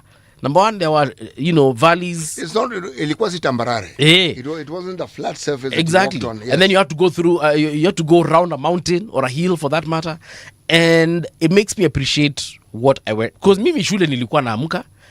Pale mahali ulikuwa naishi. Na nilikuwa naona jua. Nilikuwa naamka na jua, naenda kwa stage, na ngojea school bus, yanifikisha shule within 30 minutes. And I'm done. And in the school bus, I sleep. And sometimes I would snack on a sausage or 2. So life was good for me. But when my parents tell me what they went through, and I'm like, you people went through hell. No, we did not. If I was to be, with my circumstances right now, taking back to that time, singesoma. Ungesoma too. Everybody else would be doing exactly what you're doing. Yeah. I'm trying to explain that you must contextualize some of these things. Right. Okay? School buses are the norm now, everywhere. Okay? Even private buses now are there. Yes. In many rural areas, children wake up and run to school, not walk, run to school. Lunch break, they run back home. Yeah, for lunch. Then run back to school. Okay? Now somebody say, oh, they run. That's what they do. It isn't something, they don't even consider, it's, when you tell them it's a problem, they're wondering what you're talking about. You're introducing a new concept called problem. You say, yeah, then because when you say problem, they know what they consider to be a problem. They're wondering, okay, what is this person talking about exactly? Going to school. And the question is, how is it a problem? Do you woke up, milked a cow, did what? Fine, got water. How exactly is that a problem? It's a routine that you follow. Yeah. And you start at a very, very young age. Okay? Look at the hour that people wake up in the rural areas. They wake up very early. At least in my neck of the... By 6, people are in the shamba. 6. The first meal you have is around 10. You take a break. By the time the sun is up by midday 1 there, you stop working altogether. It's too hot. But you've worked very many hours from 6. Yes. You've worked some 8 hours straight. Then you can rest, go to the river, take a bath, come back. The point is... Take a bath where? River. Kwenye kuna bafu kwa nyumba. And continue. You know, my dad told me that they used to take a shower once a week, which is on Sunday, and they would go to the river, just like you've said, wash up in the river, wanaanika nguo zao hapo, play in the water naked, nguo zikikauka, that's when they get out. But how on earth are you going to wash if you're not naked? Even you, surely. No. What I'm trying to say is, I have a washing machine in my house. All I need to do is just throw in a few shirts in there, and it will clean them up for me and even dry them. So when I consider this whole river thing, and I'm like, kenye mulikuanga na shida. Paul, mulikuwa mnanuka maji ya. No, ulikuwa nanuka sabuni because quite aside from taking a bath with the soap, you used to smell like Aquaman. No, ulikuwa najipaka na hiyo sabuni pia. Kuna sabuni ya kusafisha nguo. Yeah. Which you could also wash yourself with. Yes. Then what they call toilet soaps. Yeah. Hiyo ilikuwa ni kujipaka kwa sababu ilikuwa na manukato mzuri. Yes. Even when you went to school in town, you also went back home during holidays. That routine was the same. The river is where people went to wash clothes. Right. There was a side where women washed clothes. There was a side where women had a bath. Same river. Yes. There was a side. In some places where they didn't have foliage, there was an invisible curtain between where women had a bath and men. But everybody washed in the river. Yeah. Why do you want to wash at home and the river isn't very far away? Like where I come from, the river is 100 meters away from my home. Okay. And it's that same river that you will collect water with a wheelbarrow for the cows. All I'm saying is... And put the water in what? In the wheelbarrow or in jerry cans? Jerry cans. Okay. But they were aluminium pails. Yes. Okay. Plastic was not in abundance then. It was aluminium pails. Okay. Look, it is a life that you grew up in, and if you had parents who made sure that every holiday you are in the rural areas, that was the routine. And the day ended early, because in the early days before electricity, there wasn't much to do. You would play some games, but then you sleep. But in an earlier time, when I was much younger, and in the rural areas, the day of the full moon was beautiful because we would now run out to play with the full moon. Yeah. What am I trying to tell you? Everything that we talk about is contextual. If I explain the things that I'm explaining to you, my children will talk the same and say, what? You did what? What? You went to bath in the river.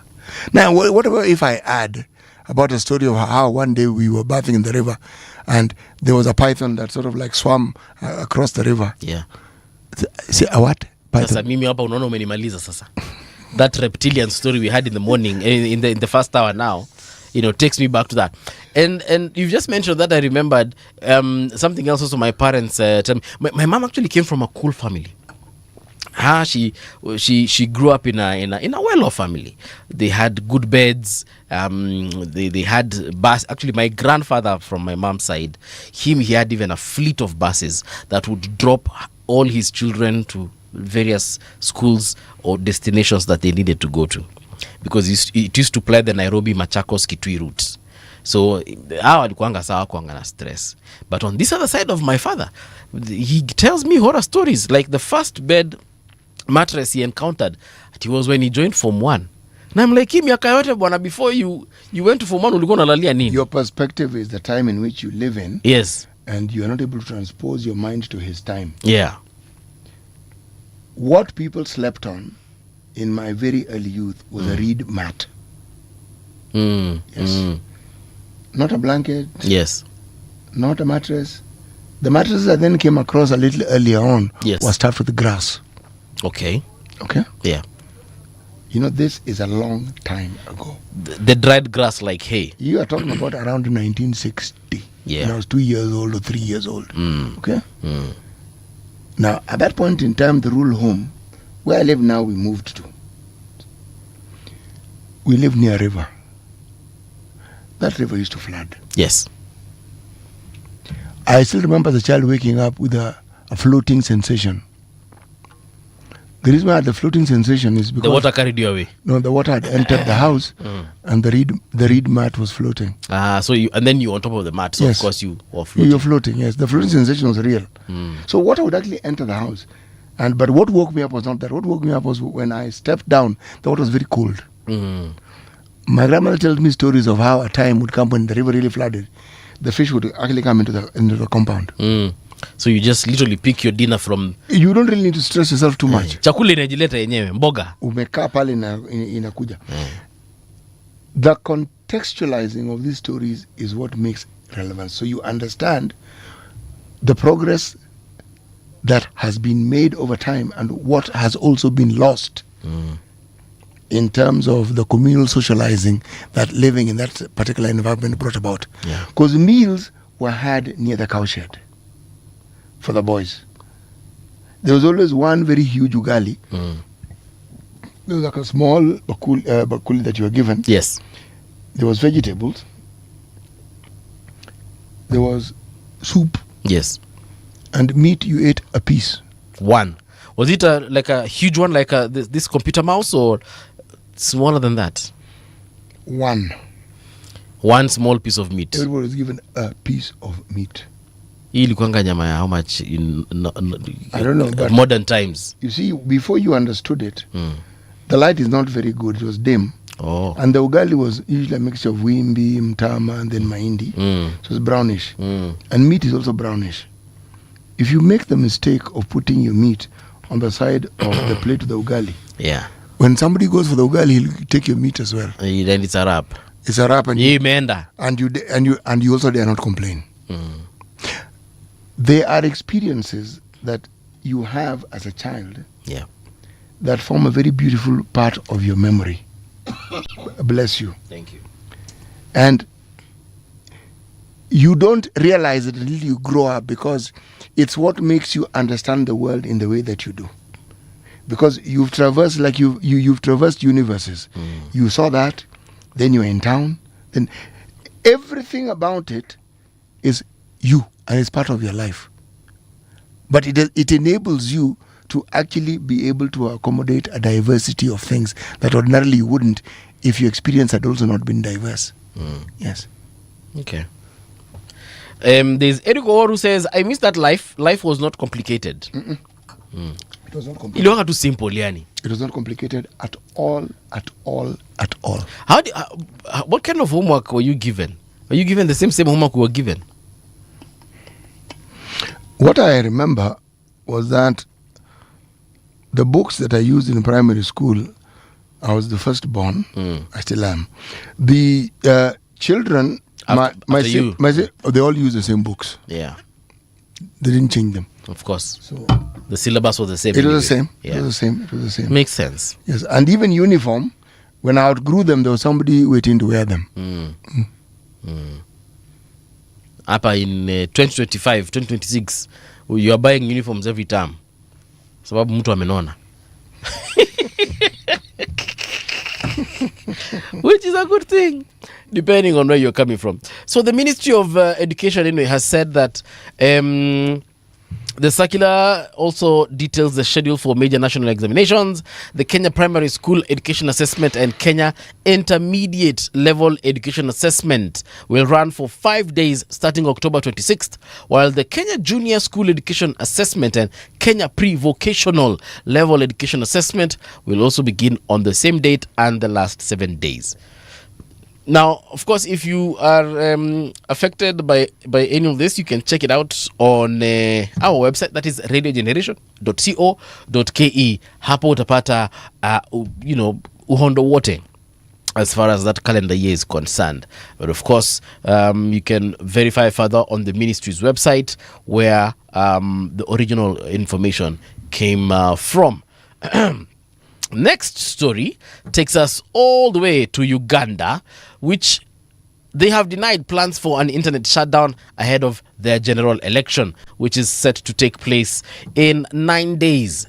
Uganda's government has rejected reports that it plans to shut down the internet during next month's general election, insisting no such decision has been taken as the country heads into a tightly contested vote. Tightly contested? Let me ask you something, Siti. Apart from His Excellency Yoweri Museveni and Honorable Bobby Wine, do you know anyone else who is running for president in this country? No. The other gentleman who used to run, I think, is still in prison. Yeah. That is Honorable Besige? Yes, Dr. Yeah. Besige, yes. Yeah.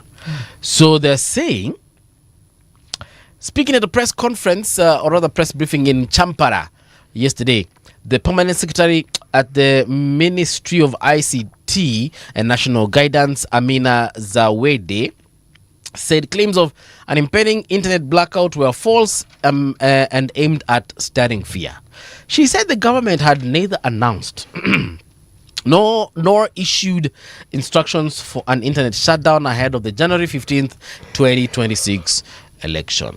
Mimi nataka kujua, apart from Mr. Chagulani and Mr. Museveni, who else is running for president in this country of Uganda? However, if I'm being honest, I did see someone during the campaigns earlier, rather mid last year, mid 2025, talking about some very interesting things that he was planning to implement in his manifesto when he's elected president. I highly doubt that gentleman is on the ballot, and if he is, I highly doubt Ugandans will take him seriously. But since I'm not in Uganda, I am not a voter in Uganda, I am not a taxpayer in Uganda, I don't think I will comment much on that individual, but we wish Uganda the best as far as the elections are concerned. You know, the Museveni presidency will come to an end. Yeah? Come again?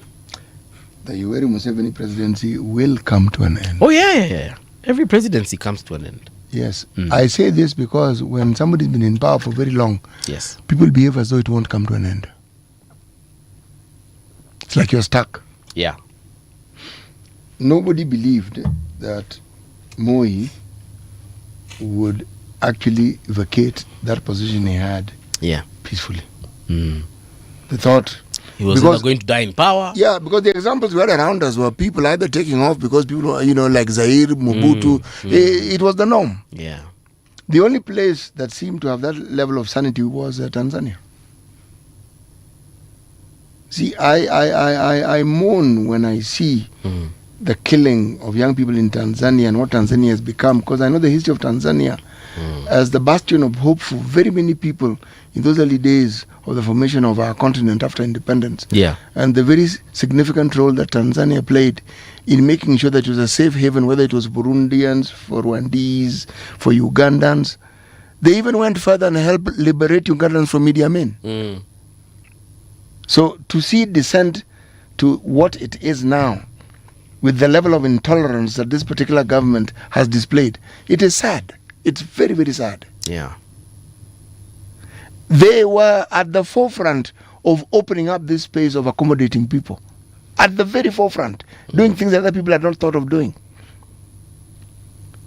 You know, when one speaks against the sort of narrative that we hear people creating, it's for a reason. Because it gets people killed and it takes a country backwards. And the people who get killed are not the ones who are propagating that view. Their sin and their crime would be they were following that particular view. Yeah. You know, we in East Africa were ahead of our time in many ways. Nyerere was of the view that we should not have had independence and then tried to form a confederation. He was of the view that we should have delayed our independence and had it at the same time so that we could actually be one country and find a way of working together. He was of that view. He was also of the view that the economic integration that we had could work, and it did work. Yeah. We had commonality. We had the University of East Africa. We had East Africa Post and Telecommunications. We had East Africa Railways and Harbours. We had East African Airways. We had it. The Tanzania, Uganda, and Kenyan shilling were exchangeable, shilling to shilling. We were there. When you hear me saying that we moved backwards, I mean what I'm saying. Kenyans went to study in Uganda, Ugandans came to study in Kenya. If you wanted to study engineering, you went to what they call the Royal Technical College, which was then the University of Nairobi. Medicine was studied at Makerere. Law and other degrees were studied at... University of Dar es Salaam? Yes, exactly. So I'm simply saying we were ahead, literally ahead of the curve. We were ahead. Now, the pity is when you look at your history and you look at how the steps you've taken back. But you see, it is reason for us to pause and say, if we could do that then, Yeah. What can we do now? yes, that was then. You're talking about the 60s. What can we do now? What can we actually do now? If you had relatives who work for the railways, over time, they had worked in Uganda, they had worked in Tanzania. It was normal. Do you know we had ferry and ship services on Lake Victoria from Kisumu to Mwanza? I didn't know that. I'm telling you. When you hear of Kindu Bay, there were water taxis, the equivalent of water taxis then, that took people from Kisumu, Kindu Bay, then to Homa Bay and back. Then there are those which were bigger that went up to Mwanza. Yeah. That's our history. But what cements it is that we have communities, and there are many, that exist across our borders, all over East Africa, all over East and Central Africa. So you don't need to look for some esoteric reason as to why we are, so we should be more cohesive than we are. We already have that commonality. Yes. We share a great deal more than the differences politicians create. Yes. Because politicians want power and they want it for themselves and the people who are around them. Again, that's why Tanzania was ahead of the curve. You've mentioned this whole Kindu Bay stuff, and I remembered I watched a documentary over the weekend, I believe it was, and it was on Takawiri. Yes. Takawiri Island. Takawiri is in Suba. Takawiri is next to Mfangano. Okay. Okay? Yeah. If you leave Mbita, which is where you board a water taxi or a boat, Yes. and you're going to Mfangano, Yeah. you will stop at Takawiri. Takawiri has white beaches. What I witnessed, other than the white beaches, is the blue water. Oh, good man. Now, I remember I told you I worked in Kisumu in 2013, 2014. Mimi nilikuwa naenda kwa beaches za Lake Victoria na nilikuwa naona zikiwa chafu sana, si kwa baya, zilikuwa hizo vitu ni chafu. Maji ya brown, like, you know, when it rains and vehicles pass over dirty water, how that water just looks like. Yo, my dear Brown, let me explain it to you. When there's siltation, rivers flow into the lake. Okay. And if the topsoil has flown into the river, it will also flow into the Lake. Yes, so please carry on. Now, and then there are some areas where even people are doing car wash businesses in the lake, like literally gari inaingia kwa lake yoshewe hapo. You know, that is something. I found it very disgusting. No, it is something that should have been prohibited a long time ago. I don't know if it has changed because it's a while since I was at that particular area. I also don't understand, but you see, that is a clear indicator of the level of understanding that those who were in the leadership of the county had.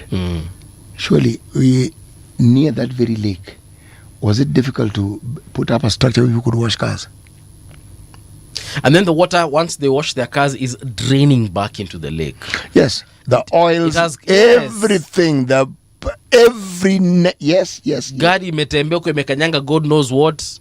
So that water is flowing back. So anyway, I found it really disgusting and dirty and all that. But anyway, going back to the documentary I watched. You are in Kisumu and you went to the... If you simply move just slightly, go to the Siaya Road, okay, Busia Road, and you go towards the lake. Yes. Not too far from Kisumu. The beaches are very different there. A friend of mine called Bob Omamo. Bob took me to their area where the former CS comes from. Actually, it's the same home. Which former CS?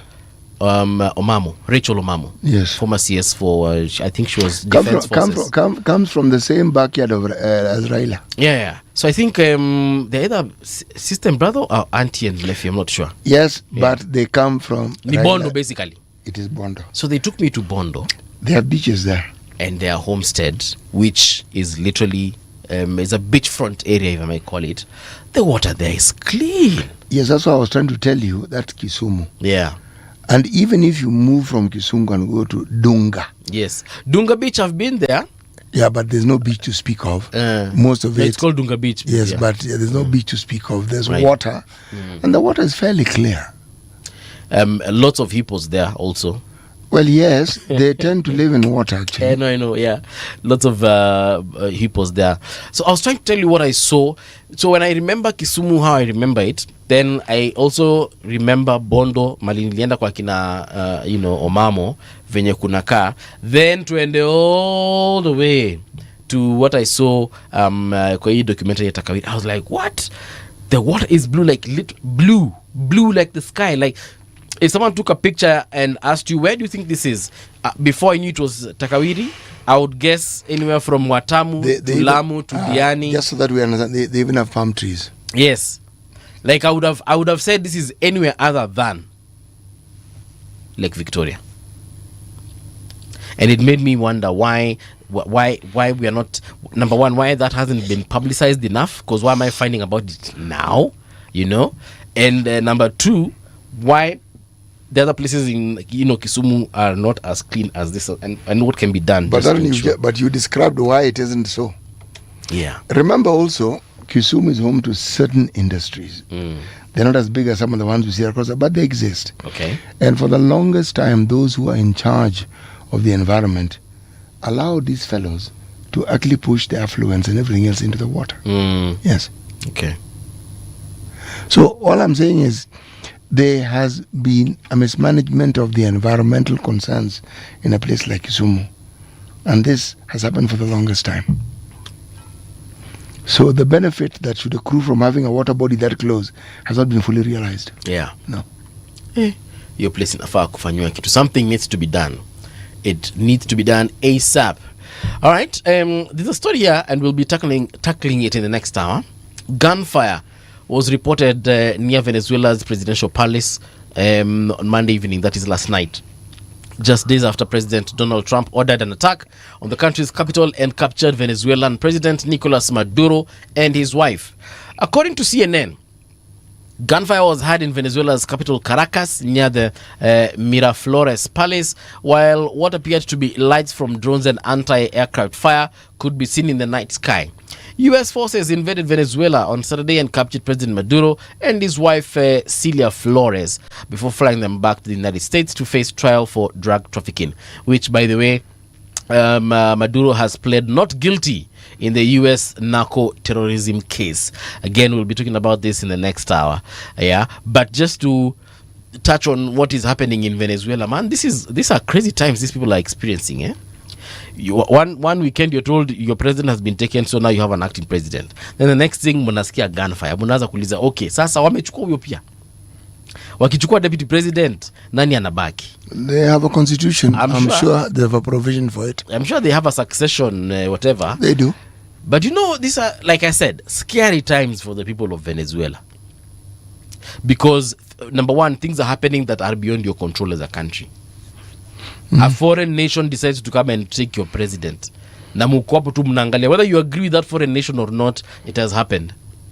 Number two, you have a leader who is saying, you know what, we can and we shall work with the United States. Then kidogo a few days later, gunshots in the same place that your president was captured. Now you're like, okay, guy, have you captured this one also now? Tuambieni, is the speaker now the president? Are we going to become an annex state of the United States? What are we facing? Interesting times for Venezuela. Let's wait and see how that pans out. But the former President Maduro pled not guilty to the charges in a Manhattan court yesterday, and is currently being held at the Metropolitan Detention Center in Brooklyn, New York. Now, New York City Mayor Zoran Mamdani condemns Maduro's arrest, calling it a violation of federal and international law. Now, despite the invasion and President Donald Trump's announcement that the U.S. would run Venezuela from Maduro's capture, Trump insisted on Monday that the U.S. was not at war. Sasa mnasema you're not at war, like your military went and got into this place and did what they did. I don't know. And then now the region that is Latin America, and Venezuela of course being part of the Caribbean as well. Unajua sasa pia wanashangaa. Kuna AU ya huko inasema sasa wase mmoja wetu amechukuliwa tudu.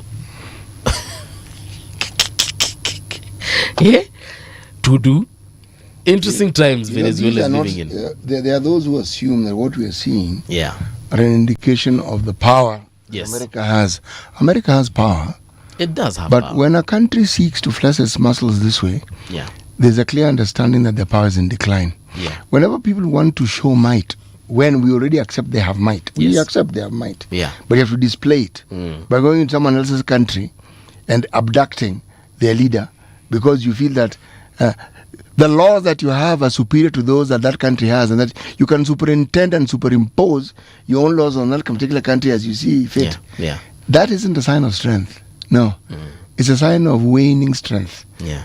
The empire that was once America is not in decline. It has already declined. It's not. We simply just don't see the full manifestation of it. Yeah. But it is already there. There are always indicators of what happens when a state or a country is in decline. Atrocities that happen, the disregard for the rule of law, the manner in which the citizens are treated. A country that is as rich as America should not have a single person who is homeless. Yeah. A country as rich as America should not have a single person who has to go without food. And yet those numbers are increasing. So then of what purpose is this wealth? Of what purpose do you seek to boast that you have some of the richest people on the planet? Of what use is it when you are in a state where you have growing numbers of people who are despondent, people who don't know where the next meal is coming from, people who don't know what to do when they fall sick? Yeah. And these are the things that what we refer to as third world countries were known for. And now you've joined our ranks. How? How can you be the leader of the world and yet you have a population of people who are exactly in the same position as those of us who don't have even a fraction of your resources? Right. How can you be a great nation? We shall be hosting Njahira Gitahi. She's an international humanitarian lawyer in the next hour to talk about Venezuela before and after the capture of the president and what it means for us, the rest of the world. Yeah. City, there's someone from your generation who's asking, ask City if he remembers Nakasero soap. Yeah, we used it for washing, bathing, and as mafuta ya kujipaka. Yeah, so we smelt Nakasero or Rexona, Lux, and a few classy ones if a family could afford. Yes, and when it rained, you wondered why you had slippery skin. Hey. It's because you wejipaka sabuni. Yeah. You know, I saw that at one point because we used to go to Shagwa a lot. And your skin would actually gleam. Yeah. Yeah. Na manukato. Unameta. Ulikuwa unameta. And then the soaps had a scent. The soaps for washing clothes had a different scent. But these ones, in fact, the people didn't wash with it. Yes. They just lathered it and then walijipaka kwa mguu. Yes. Nakasero. Yes. You guys lived a very difficult life. Actually, we did not. You lived that ni venye tu utakubali ziti. Hiyo measure ilikuwa. But you see, you didn't live there and you're determining for me what you think was difficult. And I who lived there, I'm telling you, there was nothing difficult about it. So you used to walk with reptiles to school. But my friend, you know how crazy that is? What do you mean walk with reptiles? Here is the news with Winnie Maganga. Radio generation, the sound is fine. Pump it up, turn it high all the time. Let the music move you, let's sway. Radio G's got your jam all day. Radio Generation, the home of urban soul.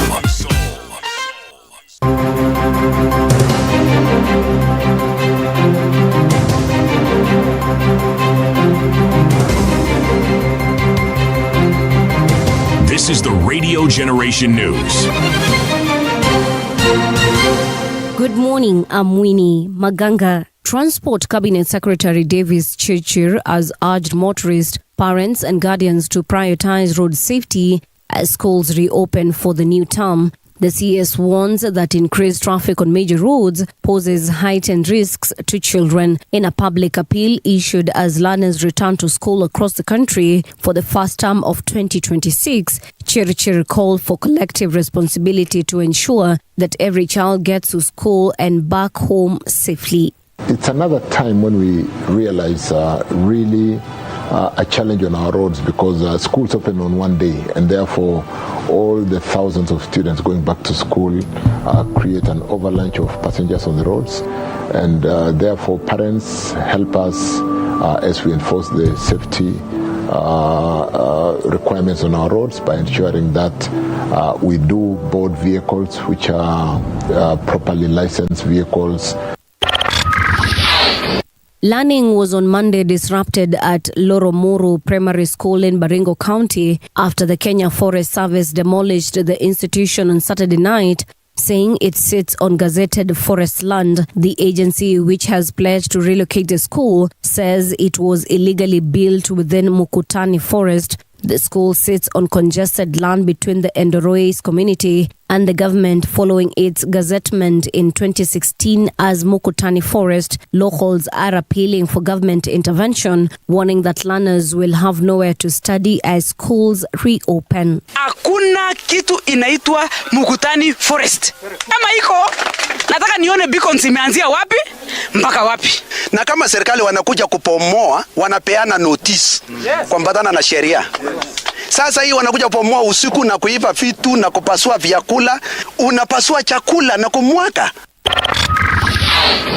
A 44-year-old man who was abducted by armed individuals in Mombasa has been reunited with his family after 9 days in captivity. Harrison Nyamu, who was kidnapped from his home in Changamwe on Christmas Day, has recounted the ordeal he went through, saying he was tortured and denied medical care before being released on January 2nd in Vipingo area of Kilifi County. Human rights activists have condemned the incident and are calling for investigations to ensure those responsible are brought to justice. Watu walikuja wamevaa ninja, wakaniambia kichwa chini na familia yangu wote tukarazwa, tuliporazwa mimi niliweza kuwekwa pingu na kuteremshwa mpaka chini kwa kali na kushikwa na kufungwa macho penye nilipelekwa sikujua, na nimepitia masaibu ya kutosha, na sikitaka mwingine apitie masaibu kama hayo, na siwezi omba mwingine apitie masaibu kama hayo nilipitia, kwa sababu nilipitia masaibu. Nilishikwa na watu walikuwa wamejihami na mabunduki, nikaenda nikapiga ripoti na nikawa niko na watu wananisaidia kufuatilia hiyo maneno. Uganda's authorities have denied reports that they are planning to cut access to the internet during next week's election. Opposition candidate Bobi Wine last week repeated claims that the government was going to block the internet to prevent his supporters from mobilizing and sharing elections results. On Friday, satellite internet provider Starlink restricted its services in Uganda following an order from the communications regulator. Fueling these concerns, President Yoweri Museveni is seeking to extend his 40-year rule in the 15th January elections. And that's the truth on Radio Generation. Good morning. I'm Winnie Maganga.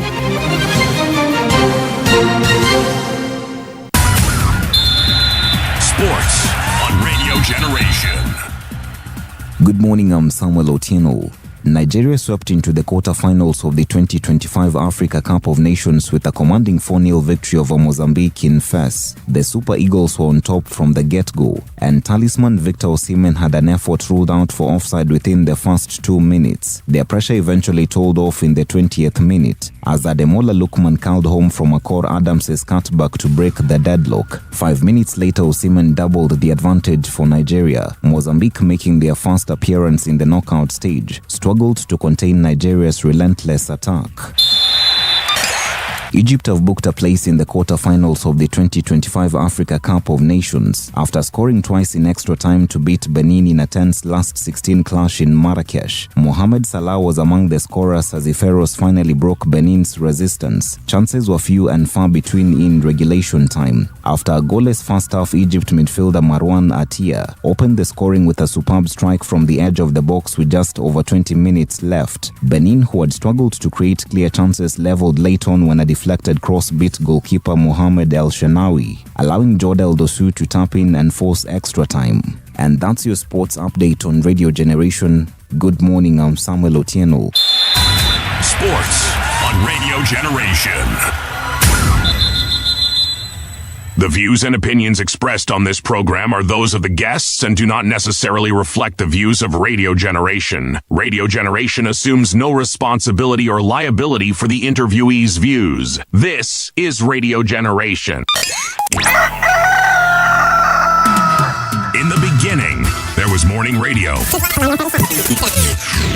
But now there is Radio Generation's The People's Breakfast, curious and bold, getting facts from the shadows. That's what it is. Now, as the city wakes and secrets stir, a bright new voice shines.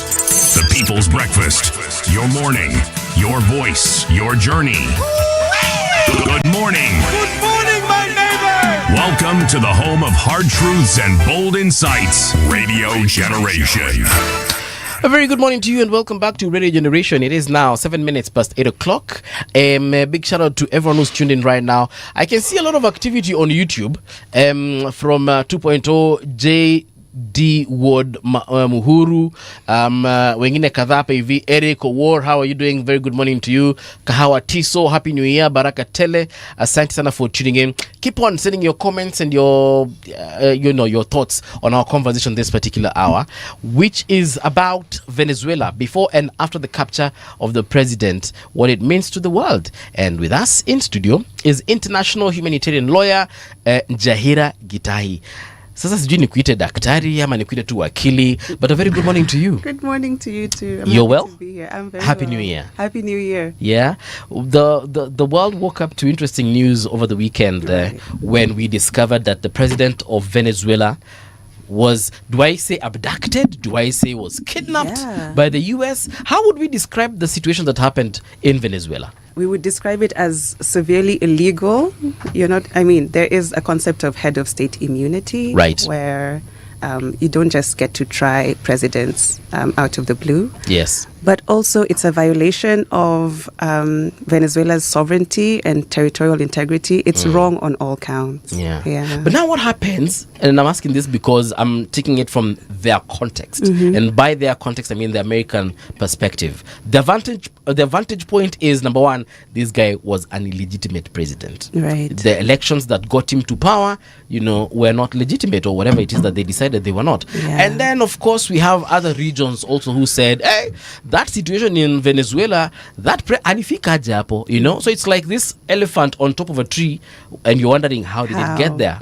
And so they went in and they decided to, capture this guy. But Paul, who decides where sovereignty of a country begins and ends? And that's what I want to find out. If you have an election that doesn't meet the master, it's an election in your country governed by your laws. At what point do other people who are not citizens of that country decide? Yes, that they can interfere in what you've done in your country. And then what gives them the right and the mandate to forget accommodating such thoughts, but even acting on them? How exactly? Over to you. So this is a historical discussion when it comes to Venezuela. We need to start off by saying, obviously, like you've said, the Venezuelan people are sovereign and they have a right to self-determination. Self-determination here meaning they get to determine what laws govern them and who governs them, right? And then you have the other side of the coin, which is America, through a doctrine that they call the Monroe Doctrine, has always argued that Latin America and the Caribbean are their playground. Yes.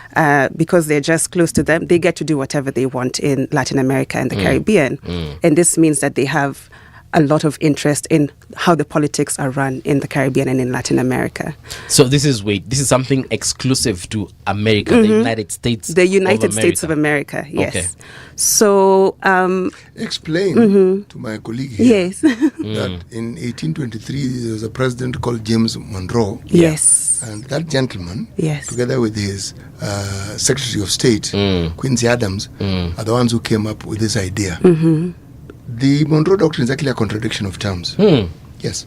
They were mitigating against the Europeans who now wanted to reclaim territory that had belonged to them. Yes.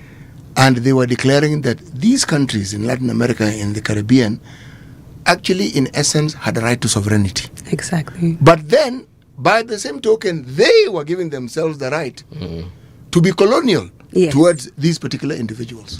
That's why the Monroe Doctrine now comes into this discussion. So something that was enacted in 1823 has now reared its head again. In 2026. Yes, it's not the first time though.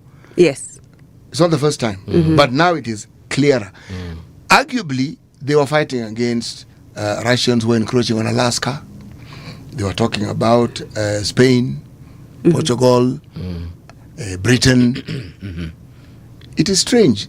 And the psychological strangeness of this is, you heard me say here that those who are traumatized tend to return that trauma on people whom they have control over.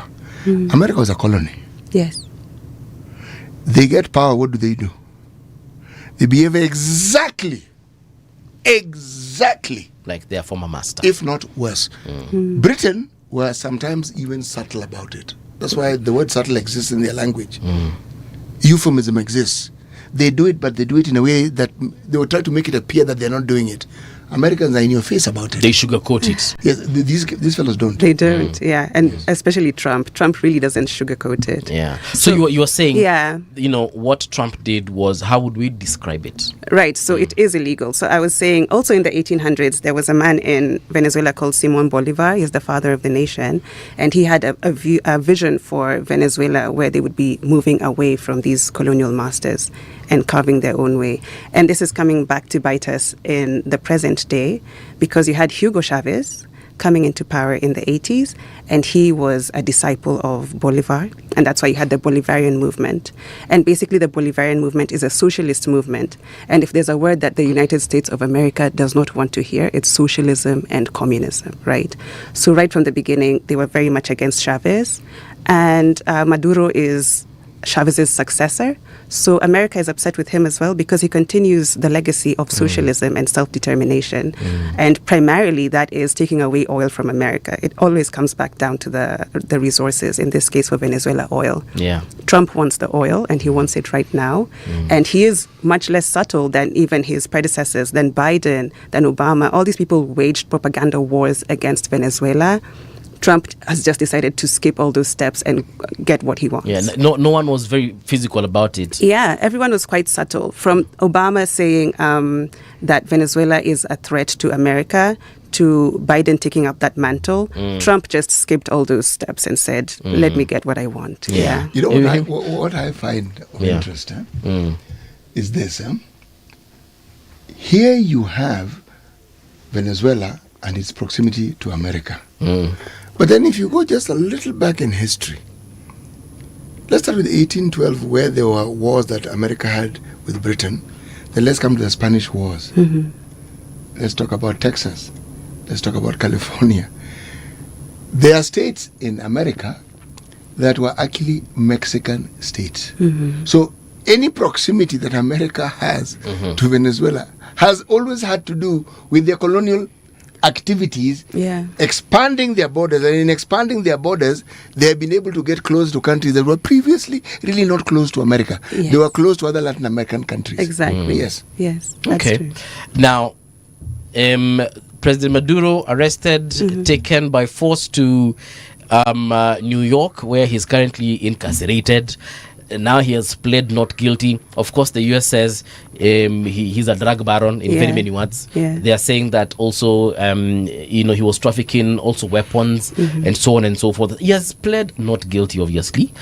But if they were to go through the entire legal process and then find him guilty, so that means there's a president who is in their prison. What happens to the people of Venezuela? What is, as far as their I don't know if you understand what their constitution says, but right now they have an acting president. Yes. What does that mean for the current leader of Venezuela? I imagine that the first thing that would happen is that they would go to the international community, so maybe the International Court of Justice, to basically go and report America for what has been done to them. So in the international legal sphere, this has to be dealt with. We cannot create a precedent where presidents can be captured and taken to another country for trial. So this has to be resolved internationally. The international courts have to pronounce something regarding this. With regard to... Which international courts? The International Court of Justice. The ICJ? Okay. Yes, the ICJ, because they're the ones who usually handle matters of international interest that are not necessarily criminal. This would be a situation of Venezuela going to the ICJ and saying, America has been bad, tell them that they've been bad. You cannot arrest the country. Who funds this court? The international community. America is the number one funder, actually, ironically. So, but we hope for the best. We believe that the systems are working. You know, all these things are built on belief. But in this case, if I may ask, why are we looking to the international courts when, in essence, the American Constitution itself seems to have been abrogated? The president doesn't have the powers to determine what the army can and cannot do. It is Congress that has that power. Without the say-so of Congress, you can't actually... Because what he did was essentially a declaration of war. When you go to another country to attack it, that's war. Yes, it is.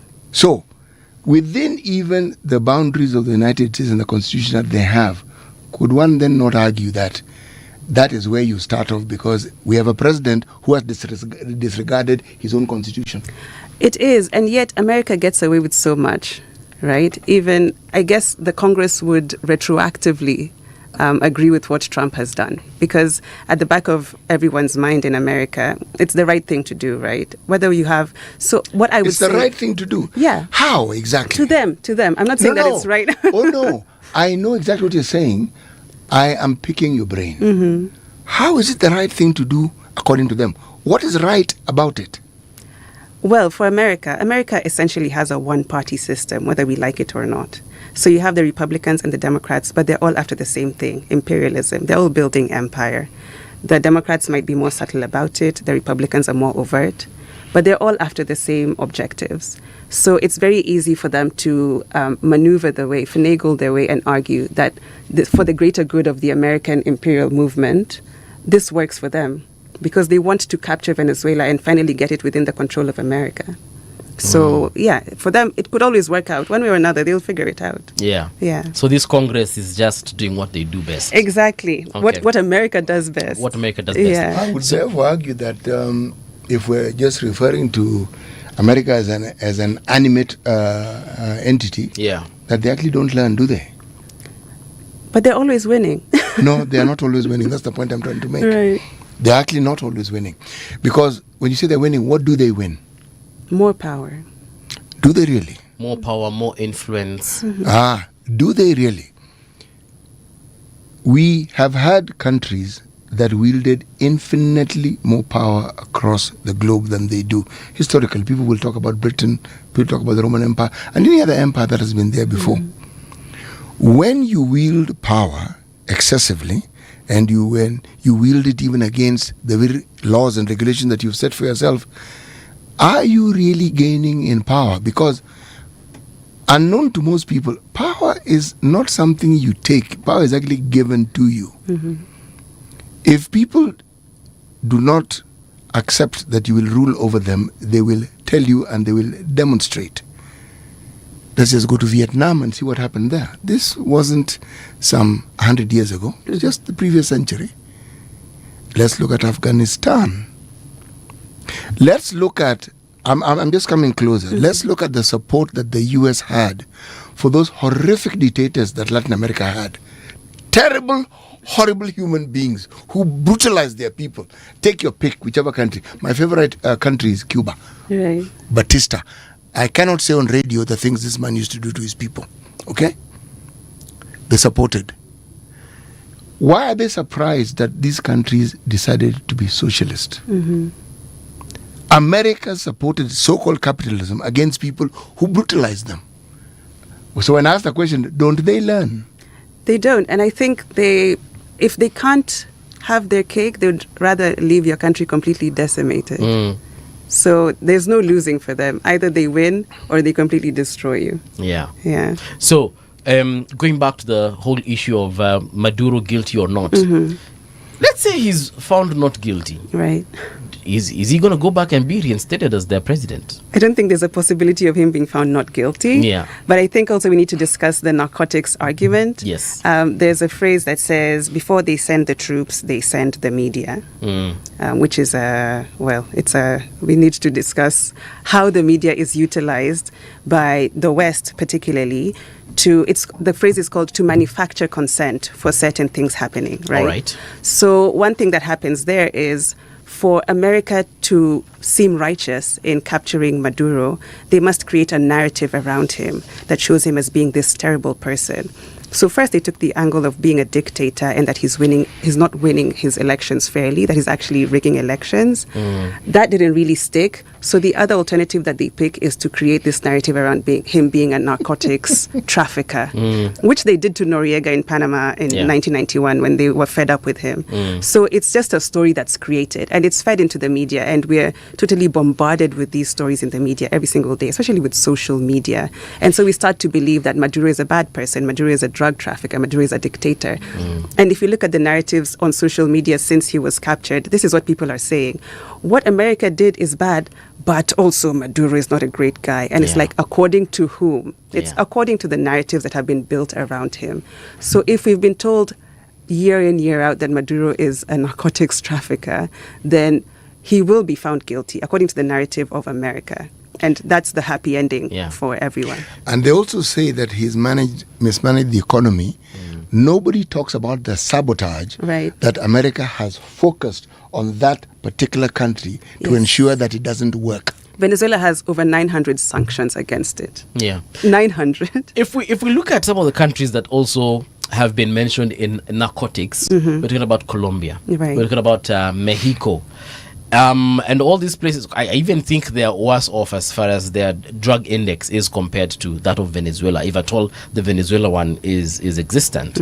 But America has never invaded Mexico, and they're literally neighbors. I haven't seen America invading Colombia, you know, and they had those options. And you want to say something? No, they've interfered in Colombia. Interfered, not invaded. Actually, America interferes everywhere. They have more or less invaded Colombia. Do they have troops in Colombia? Yes, have they taken troops? Yes, they have. Yes, but they also interfere in drug trafficking itself. They control the drug trafficking. Yeah, that's a conversation for another day. So if we look at those two countries that I've mentioned, and the three countries, sorry. So there's Colombia, Venezuela, and then there's Mexico. Yes. Venezuela is one that has got significant amounts of oil.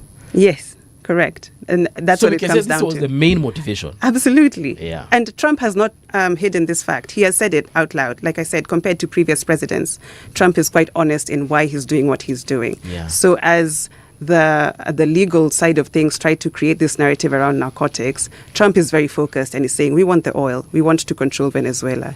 I'm sure they're whispering in his ear, telling him to pipe down, stop doing that. But he's being honest compared to most American presidents.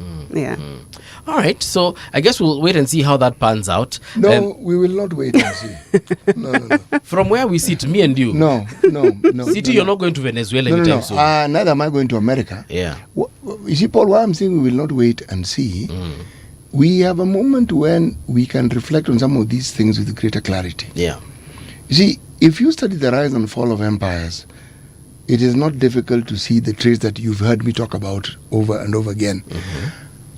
America has literally every trait that a failed empire has had before it actually collapsed in the eyes of the world, to show that this once enormous empire has actually collapsed. The Chinese, whom you see as they are now, were greater than they are now at some point in history. Much, much greater. Okay? When we as a nation rely on America and they are our ally, we have to ask ourselves that very fundamental question. What sort of friend is this that we have? And raises the question, how free are we really? Do we need America to pick 3 or 4 more presidents from their neighborhood for us to understand that they think of us probably less than they think of that particular individual in our relationship with them? And that even what we do here, if we are a close ally, they have to give their okay before we can do it. Right. And when they have to do that, what does that mean for us? Are there things which are good that we can expect? And are there things that are necessarily bad? It is this same America that supported Mobutu Sese Seko. Here, just around the corner, not very far away. You are talking about President Museveni. Who do you think supported Museveni for the longest time? It's Americans. There's something they do. They will support you, then they'll turn against you. The very, very same people. Now, we are a country that needs to, we say we're sovereign. if you have a relationship with America, forget it. We are not sovereign. This is true. We are not. If you look at how we are utilized, sending troops to Haiti to Yes. do America's dirty work, sending troops to Somalia to ensure that Somalia remains unstable so that they can prop up Somaliland, then you realize that we are just pawns in America's game. Yeah. When we look at the allies of Venezuela, we're talking about Russia, Cuba, those folks, yes, they did speak out and they said whatever it is that they said. Of course, they condemned America strongly. But in terms of actions, that is where it ended. No, not necessarily. There's a lot, and where you are right is that there are a lot we do not know. Yeah. The moment you enter geopolitical issues, where now you're talking about hemispheres and you're talking about influences, this is a different ball game.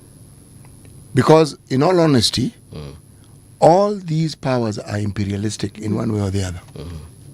Russia is imperialistic, China is imperialistic. None of them can claim not to be imperialistic.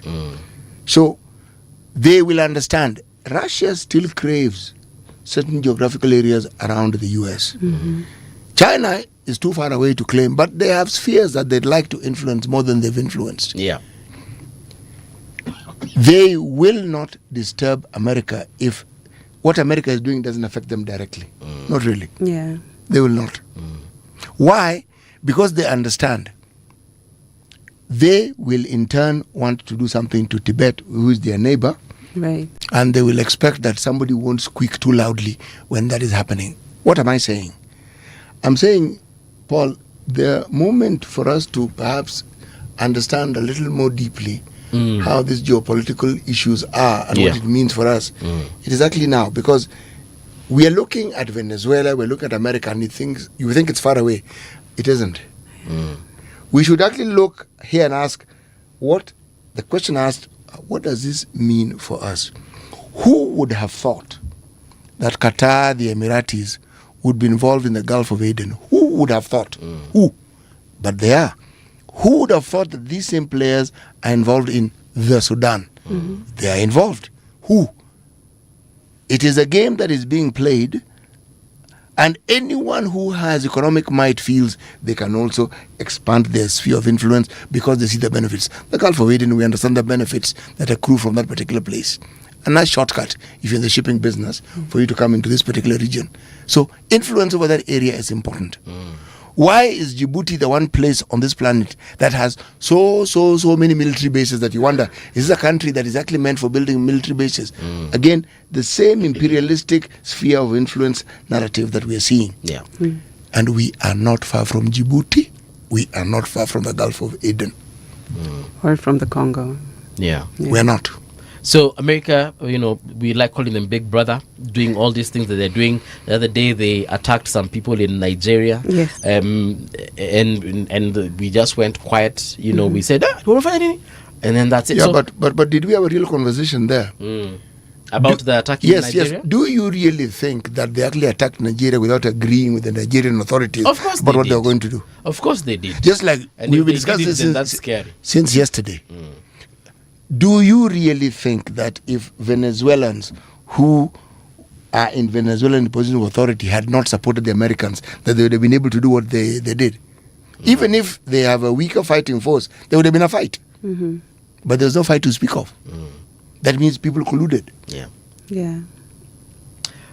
Bodyguards that were guarding President Maduro, Cuban elite forces or whatever, Yeah. 31 of them lost their lives in Yes. this process.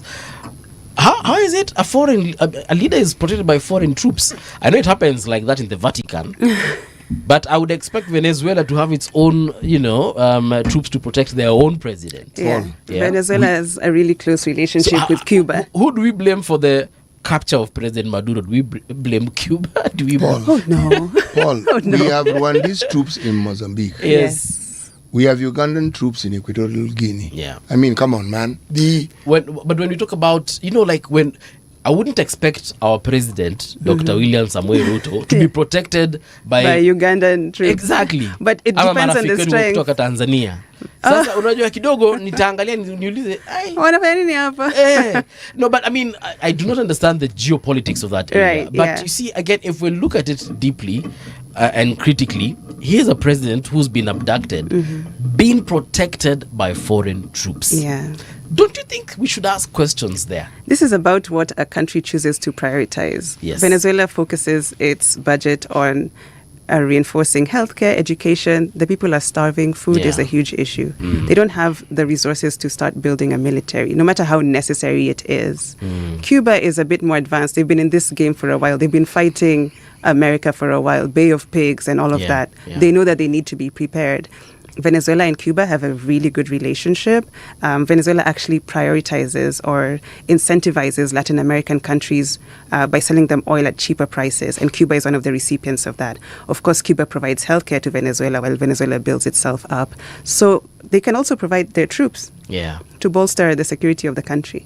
Yeah. And don't you think that by now they should have at least trained some Venezuelans? I'm sure they have like 5, but they really don't have the resources. See, now when you say 5, in a country, the population of Venezuela, surely, you want to be, we cannot find even at least 1,000 They do folks. have an army. Yes. Exactly. The point that is being made here is that per capita, Cuba has more armed forces. Just like they have more doctors and they have more teachers. Yes. When the Mozambicans were fighting the Portuguese, the Cubans sent their people there. We in Kenya have had Cuban doctors here. I get the point she's making, by the way. I'm just thinking out loud in this studio together. Venezuela has also lost a large part of its population. A lot of people have left the country due to the severe sanctions and the starvation. They've, in fact, before they were leaving voluntarily, America was encouraging Venezuelan professionals to leave the country and go to other Latin American countries. Even their president, who was a deputy then, in I think in 2016, she was indicted because she was found to be selling Venezuelan passports to foreigners and so on and so. Yeah, so it was it's one of those crazy stuff. Yeah, it's a systematic reduction of the population by America. So if you don't have the numbers, you can't really have a strong army. A strong army requires manpower. Yeah. And a lot of training for sure. Yes. Okay. Now, what position does it put the allies? We're getting back now to the May I interject? Sure. Please explain to us what these 900 sanctions have actually done to Venezuela. It's basically crippled them. There are several countries that are allies to Venezuela that are also heavily sanctioned, like Iran and others. But some of these other countries are able to still stand up on their own. But the sanctions in Venezuela have been so severe and over such a long period of time that it's basically crippled their economy. Venezuela, at the start of the Chavez regime, had vastly improved its food production, its literacy levels, its medical levels, and so on. But the sanctions have made it such that all of this has gone back to zero. People are back to severe poverty. I think it's over half of the population is extremely poor in Venezuela.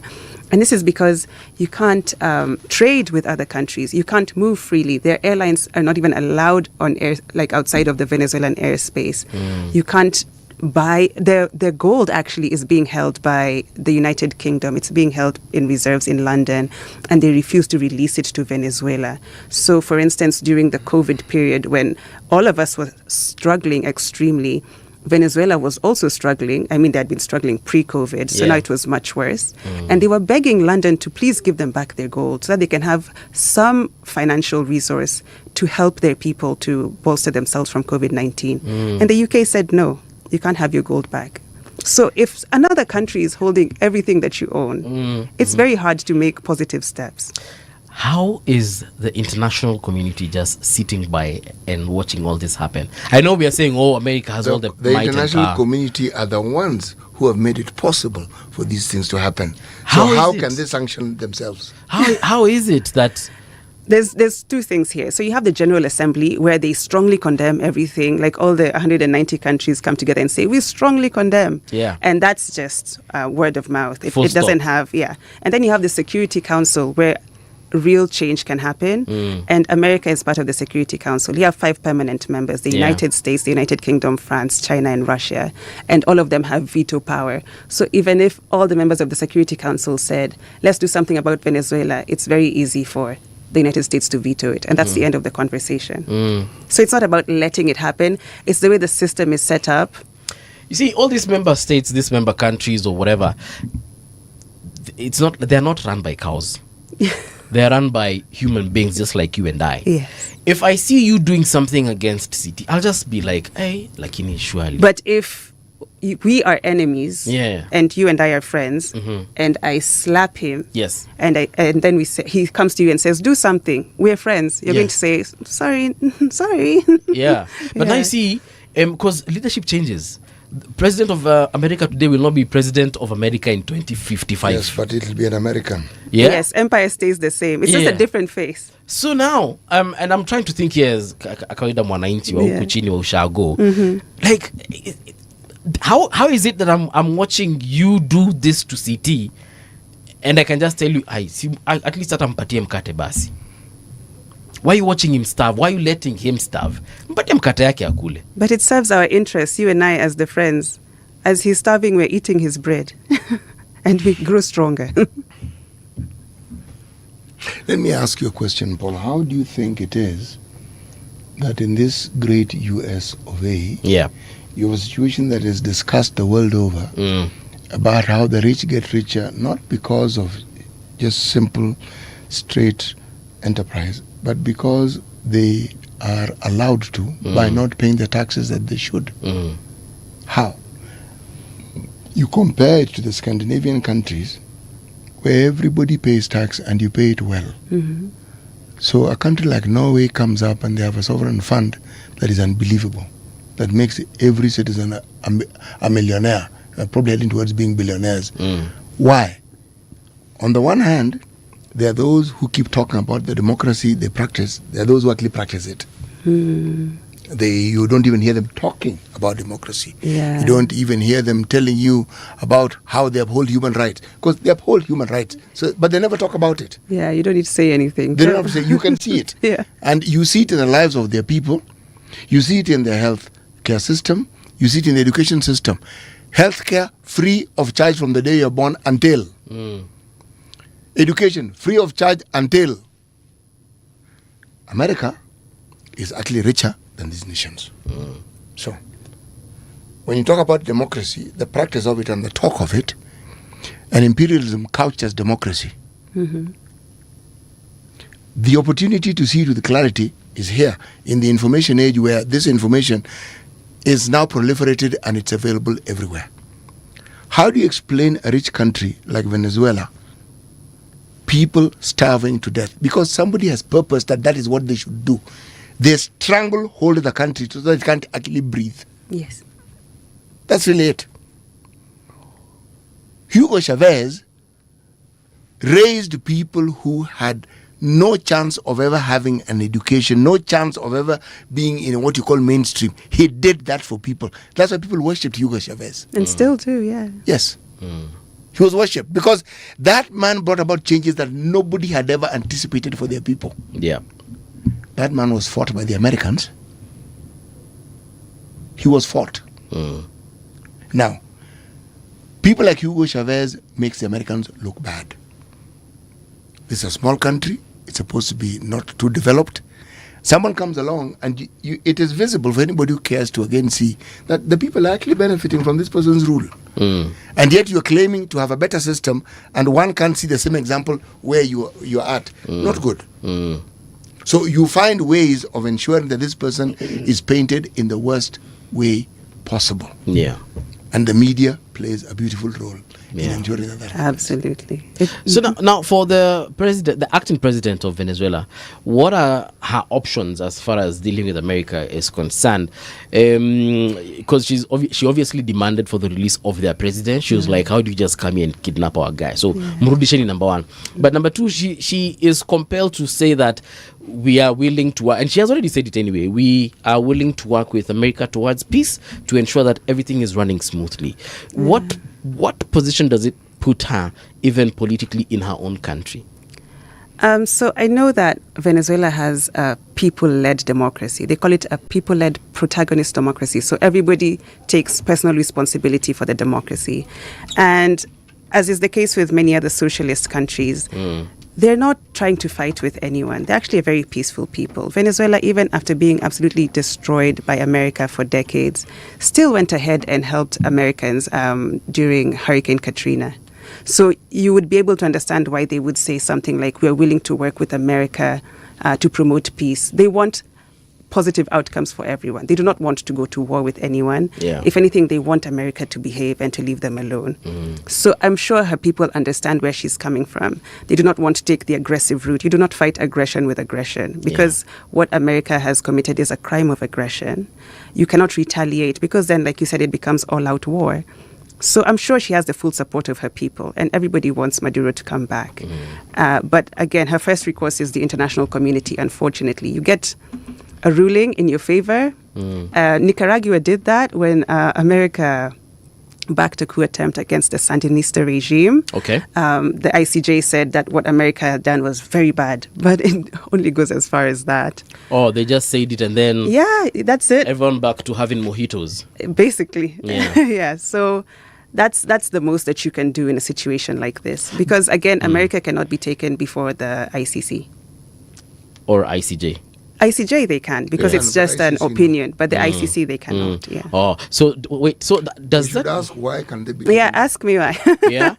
Before we get to why, because we had mentioned about the ICJ before. Yes. We did say that right now, options that Venezuela have is to go to the ICJ and complain and say, look at what Big Brother has done. Yeah. So the ICJ, in this case, what will they do, and how long does it usually take for them to say anything? It takes a while. So this happened last year. Yeah. South Africa took Israel to the ICJ. Okay. And accused, wanted the ICJ to make a pronouncement that what Israel is doing in Gaza is tantamount to genocide. And the case was very quickly listened to. Yeah. And the ICJ did rule in favor of South Africa and said that this could be defined as a genocide. Yeah. And soon after, the ICC released an arrest warrant against Netanyahu. So they do work quickly. But as we all know, Israel is still very busy in Gaza, blowing it up to smithereens. So that's the extent of what can be done. Yeah. Yeah. Actually, there are countries who have done one better. Norway is one such country. Norway invested a very big chunk of their sovereign wealth fund in a company called Caterpillar, which is nestled in the US.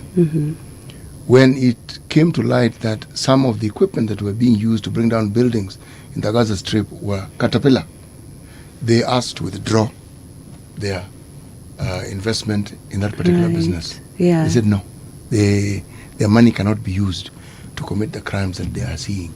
So there are people who actually look and they say, no, this, we are not going to be party to this. Now, you see, that is direct action that you can see. Yes, economic action. Direct. You have to hit them where it hurts. Yeah, they're not pussyfooting about it. They're not heeing and hawing about it. They're actually saying, our money, here. No, thank you. way. Yeah. Yes. Now, I know America hasn't ratified the ICC, the Rome Statute, sorry. Yes. And that is why ICC doesn't deal with them. Yes. Perhaps you can explain that a bit more further. So the history of the International Criminal Court is a very interesting one. When all the countries were coming together to draft the Rome Statute, Did you say all the countries? Yes, the countries of the world all came together in Kampala. I think the final meeting was in Kampala when they finally created the final document. Yeah. And usually every country will present an international lawyer, an international criminal lawyer, to provide some input. It's like how we wrote our constitution. The country that had the largest delegation was the United States of America. Surprise, surprise. Yeah. So if there's, in room A, we're discussing genocide, every country has one representative, America has genocide. 5, you know. If in this room we're discussing crimes against humanity, same case. War crimes, aggression, America is in control, we can say. Okay. So they had the greatest hand in the drafting of the Rome Statute. And the reason for this is because they wanted it to be watertight, to ensure that other people can be indicted, but not themselves. So after the Rome Statute comes into being in 2002, they then say, no, in 1998, Okay. they then say, we will not be party to the Rome Statute. And not only that, but they pass a law that says, if you indict America, we will blow up the Netherlands. So that's the first step. The Hague. The Hague. The Hague will disappear as we know it. Oui. The second thing now that we have here is, like I said, what they've done in Venezuela is a crime of aggression. Wait, did they actually say they will blow it up? There's a law in place, yes. Like we will they will send go rockets. to war. Yeah, they will like go to war. we will come and decimate you guys. Yes. An indictment is like a declaration of war. Exactly. So we will bring the war to you. Yes. Okay, You'll start it, we will finish it. Yeah. The second thing is what they have done in Venezuela is a crime of aggression. A crime of aggression is one where you go and you provoke a country, you enter its territory and you provoke it for example, by kidnapping their president. Right. The crime of aggression took so long to define, and it finally came into the Rome Statute. It was passed into the Rome Statute in 2010.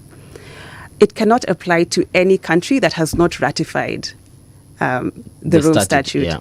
You can imagine who was in the room to ensure that clause, when it was in place, to say, even if this crime is now passed, non-member states cannot be indicted.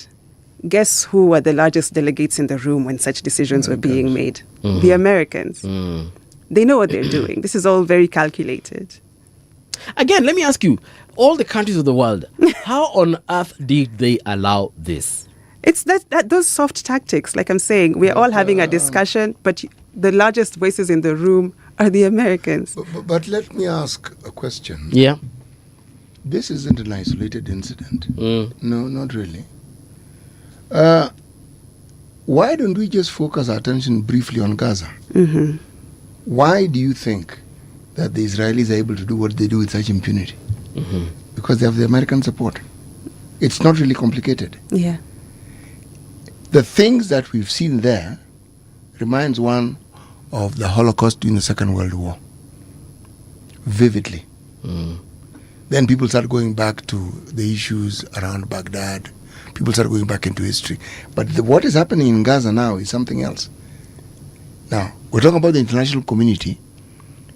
The Gaza issue, we've had countries that previously would not have supported or gone against the American will going against it. But beyond just going against it or having people speak against it, what else have we seen? When you had humanitarian aid going there were blockades. Were they not? Some people even got injured in the process. Okay?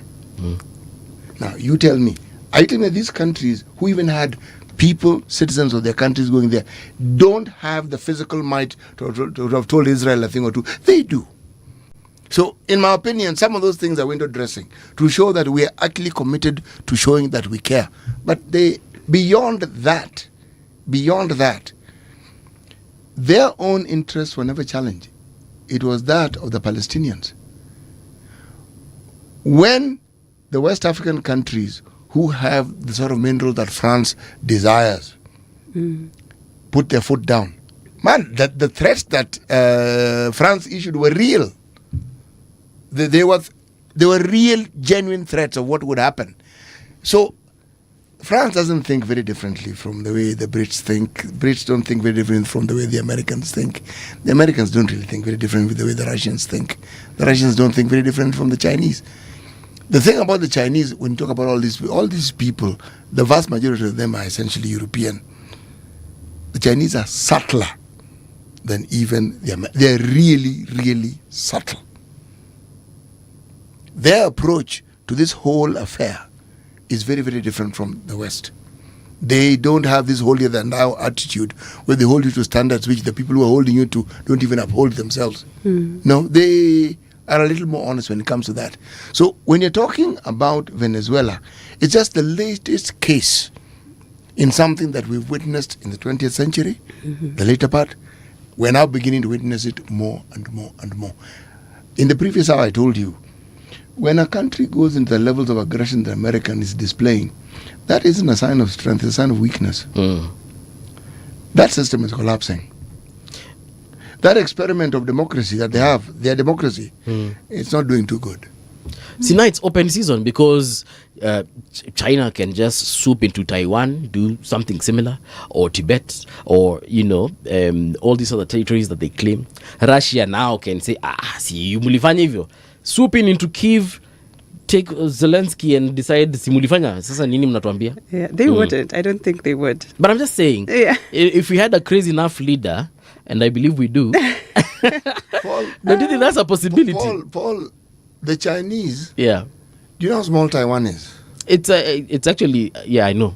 It's an offshore. You think the Chinese could not have taken it over if they wanted all this time? But I'm just saying. And I'm also trying to explain to you that China approaches these things differently. Yes. China could have run over Hong Kong a long time ago. But they think their whole approach to these matters are very, very different. This aggression is a European model of aggression. This in-your-face approach, we are going to take it whether you like it or not, we're going to do this and the other. You know, the Japanese were imperialists. Yes. They lorded it over the Koreans and the Chinese. If you look at the history of the time when Japan occupied these territories, whoa! They make the Americans look like a Sunday picnic. Yes. But since we're not discussing them, I will make that statement because I have friends there and I will leave it at that. But look, we didn't start living in a crazy world today. The world has always been crazy, and every once in a while you come across leaders who actually want to make this world a better place, and they do things that clearly seek to make the world a better place. Why did it take a second world war with all the damage and the death for people to understand that they need to create a UN? Why? Did that number of people have to die? Did we have to see what was seen? When I talk about European aggression, the Second World War would never have happened if the First World War had not happened. And the Second World War would not have happened if the Europeans had not treated the Germans in the shabby way they did after the war when the reparation issues came up. Cause, consequence. So that's why I'm telling you, the Americans think what they're doing makes sense to them. And I'm certain it does. Yeah. But they've just opened a completely different door at a time when this thing that they're doing is going to have consequences that they cannot, they probably can't fathom now, but they will definitely have the consequences. Yeah. That entire region of Latin America has more people than they do. That entire region has more resources than they do. It is actions like these that help unite other people because they look and pause and say, this can happen. This thing can happen to us. Yeah. If this is what they've done, what stops them from coming and doing this to us? Yeah. So quiet conversations will then be had, and people start thinking completely differently. How did the BRICS formation come into being? How? How did EU come into being after years of trying to figure themselves out and never working it out? How do you think that they at some point agreed and said, guys, we will have differences, but let's have this thing working together? Why do you think they did so? Americans may not think so, but they're the ones who made many of these things possible. Yes. Their in-your-face approach gets people to go. After a while, they figure, this is a bit much. This is enough. This is a bit much. Yeah. Yeah. So basically, President Maduro's goose is cooked. Yes, ngoje tu kuishi jela milele na milele. Kunywe uji sasa. But there will be another one after him. Because the people of Venezuela are very grounded in their politics and their belief in the socialist system. There's going to be another Chavez, another Maduro, another Bolivar. America is just, mixing they're things actually up. enabling the Venezuelans from creating another one. A more revolutionary one. Yes. What do you think the people of Venezuela actually think about this whole process?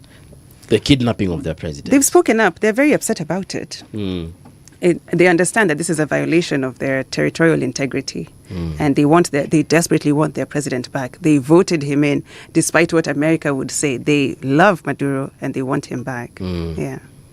Okay. So despite what the media has also been saying. Right. No. Because Despite international media seems to say international media seems to say that Venezuelans didn't like this guy. Yes, they will say they went to observe the elections and they saw that people were being forced to vote for Maduro, and then you have the far right opposition leader coming up and saying, it's time for me to take over. These people always wanted me, and this is not the case. This is all, like I said, manufactured. If you remember, before this 2024 election, between 2019 and 2024, America had installed a puppet president, Juan Guaido, and that's the president that they were recognizing when Maduro had won legitimately. And then he wins again. Now this is an affront to America. Like, we tried to pretend that he didn't win the first time, and then he wins a second time. Yeah. This looks bad for America. It's a problem. It's a problem. So that's why they said that that election was rigged. All their elections are rigged, according to America, if they don't go in their favor. But you know, the irony of it and the hypocrisy of it, of all the American presidents we've had, this one we currently have who behaves like an African. Okay? He does. He actually does behave like African politicians. Yeah. A man who wanted to rig an election in his own country, setting a precedent that Americans had not seen. The American presidential election is already pre-rigged. They have a nice way of pre-rigging it. This collegiate system, it's pre-rigging. How do you have a system where people vote in large numbers and they say this is the person we want? Then you say, no, that's not good enough. What we do... We know what you want. What we want. And just to confirm it, we have this little system we have where all these states are going to blah, blah, blah. And we wait it so that, this... What? Yeah. That's pre-rigging as far as I'm concerned. The popular vote should be enough. But isn't it? Every other country that we know of who practice democracy, the popular vote is enough. For them, why is it not enough? Yeah.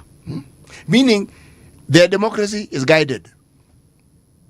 And when democracy is guided, what it means is that the state that you call a democratic state is actually a police state. Because, bless you. Thank you. It's actually a police state. Because, in all honesty, they've understood a simple principle. If you have a narrative of freedom that you spread adequately, and then you allow people to do certain things within limits, people will actually believe they have freedom. Yes, that's well said. America, land of the free. Yeah, home of the brave.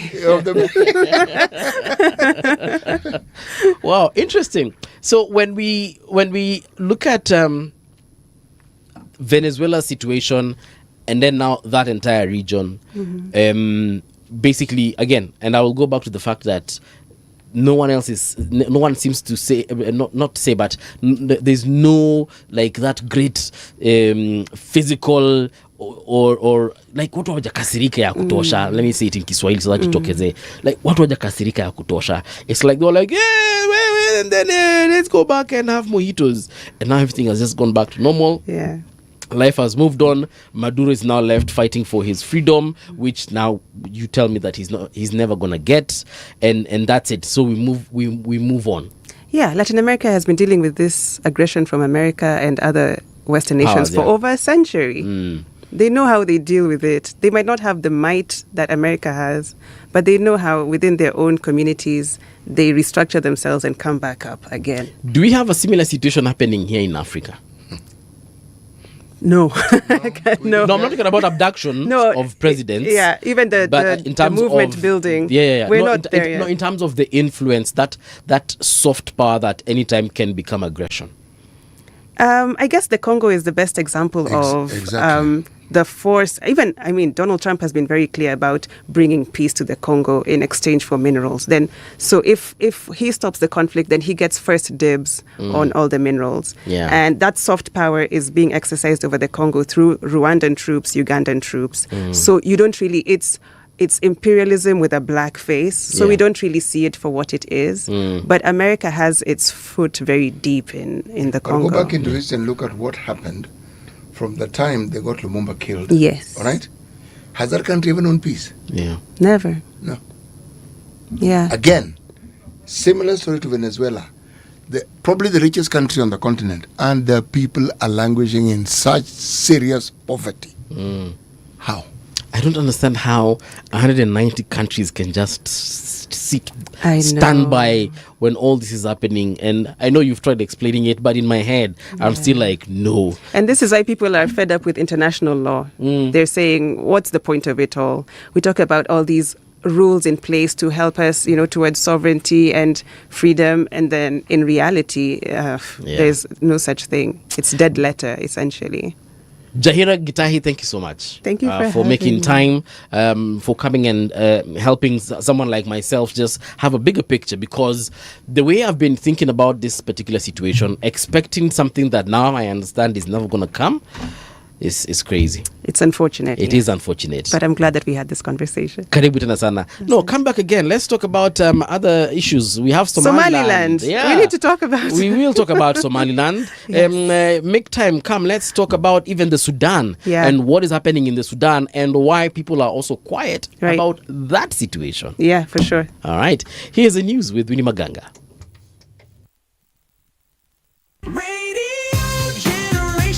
The sound is fine, pump it up, turn it high all the time.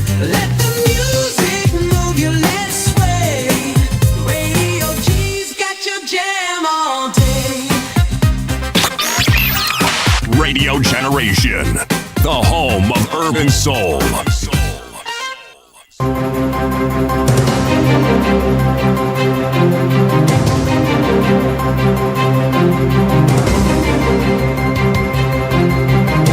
This is the Radio Generation News.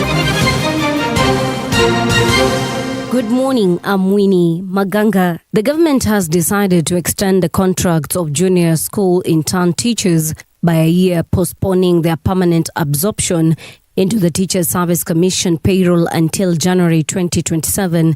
The move affects 20,000 interns and comes amid rising concerns about job security and workplace morale. Basic Education Principal Secretary Julius Bitog said the contract extension, which runs until December 31st, 2026, is part of a planned transition to permanent and pensionable terms. International humanitarian lawyer Njahira Gitai has explained why the United States appears to hold undue influence in Latin America and the Caribbean. This comes following an attack on Venezuela and the capture of its president, Nicolas Maduro, over the weekend. Speaking on Radio Generation today, Gitai said this influence stems from the Monroe Doctrine, under which the U.S. has long treated the region as its own sphere of influence. So this is a historical discussion when it comes to Venezuela. Yeah. We need to start off by saying, obviously, like you've said, the Venezuelan people are sovereign and they have a right to self-determination. Self-determination here meaning they get to determine what laws govern them and who governs them, right? And then you have the other side of the coin, which is America, through a doctrine that they call the Monroe Doctrine, has always argued that Latin America and the Caribbean are their playground. Yes. Because they're just close to them. They get to do whatever they want in Latin America and the Caribbean. And this means that they have a lot of interest in how the politics are run in the Caribbean and in Latin America. The Motorists Association of Kenya has raised concern of an increase in fatal road crashes along the Northern Corridor. The association blames road design failures and weak enforcement rather than driver behavior alone. In a statement dated January 5th, 2025, it said the crashes follow a recurring pattern along sections of the Mombasa, Nairobi, Naivasha, Nakuru, Eldoret, Malaba Highway, citing hotspots including Karai, Kinungi, Nyakairo, Keroche, Delamere, Kikopey, Mbaruk, Ngata, and Mau Summit. Growing divisions within the Orange Democratic Movement are raising concern among senior party officials who are now calling for urgent intervention by the party leadership. A section of ODM leaders wants interim party leader Senator Oburu Odinga to convene key party organs to address what they describe as rising political intolerance within the party, led by the National Vice Chairperson Otiende Amolo. The leaders warn that failure to resolve the internal wrangles will weaken the party's popularity ahead of the 2027 general election. We are further concerned by the spectacle of self-cannibalization that has been exhibited of late in our party. It is testament to how much we miss the wisdom and iconic leadership of our departed leader, Right Honorable Raila Odinga, that divisive rhetoric has taken over our politics without restraint. We call upon the party's elected leadership and the wider membership to uphold the tenets of unity and camaraderie espoused by the late Raila Odinga. 10 people have been found guilty of cyberbullying Brigitte Macron, the wife of French President Emmanuel Macron, by Paris court. The defendants were accused of spreading false claims about her gender and sexuality, as well as making malicious remarks about the 24-year age gap between the couple. Most of the defendants were handed suspension prison sentences of up to 8 months, but one was jailed immediately for failing to attend the court. And that's the truth on Radio Generation. Good morning. I'm Winnie Maganga. The views and opinions expressed on this program are those of the guests and do not necessarily reflect the views of Radio Generation. Radio Generation assumes no responsibility or liability for the interviewee's views. This is Radio Generation. In the beginning, there was morning radio.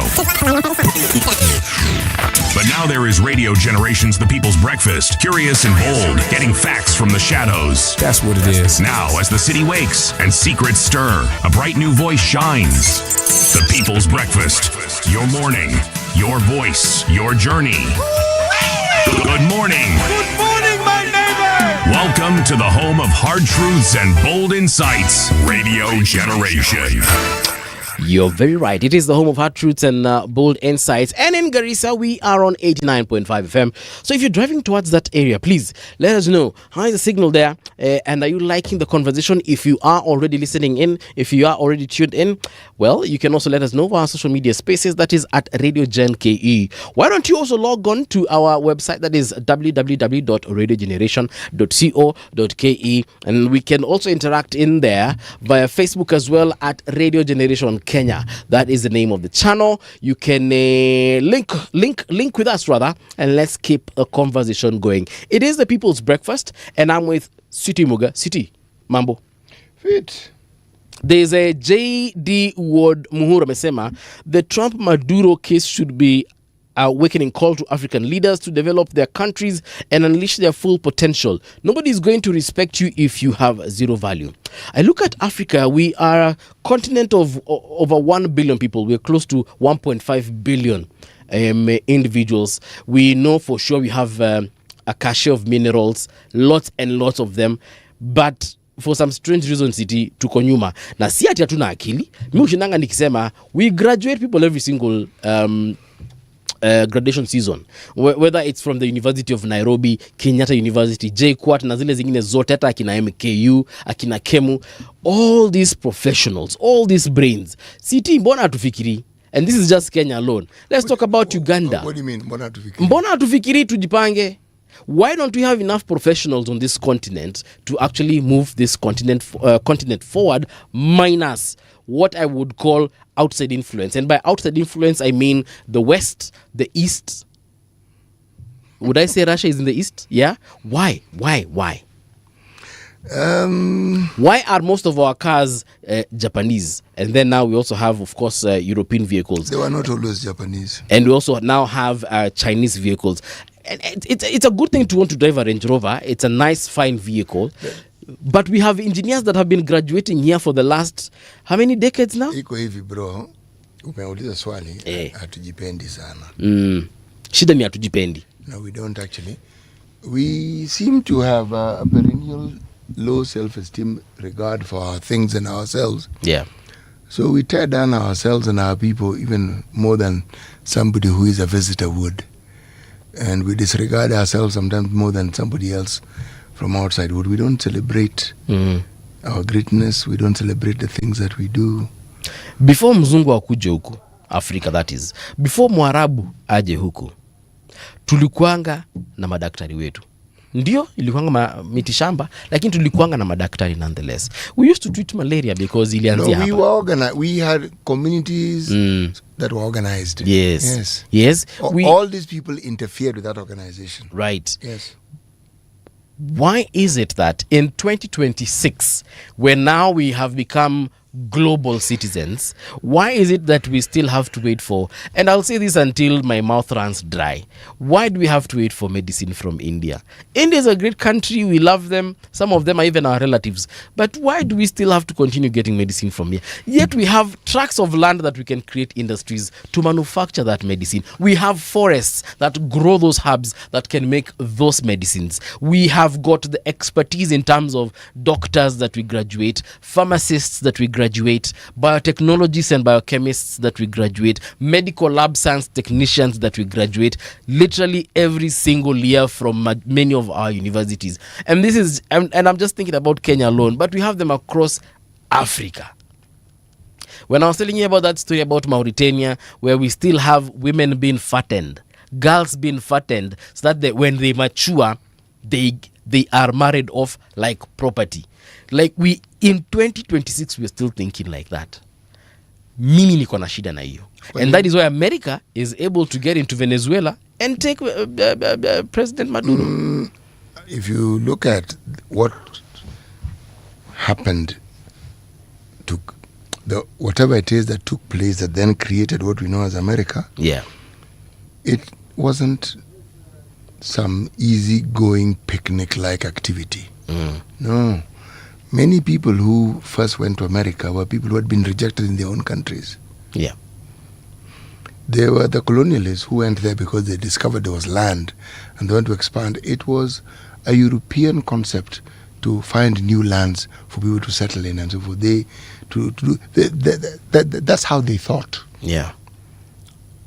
Now, over time, once they brought in the administration, one of the things that they did with a great deal of zeal was to decimate as many of the locals they found there, the natives, as they possibly could. Okay? So even when they got their independence, these were Europeans getting independence from other Europeans. Okay?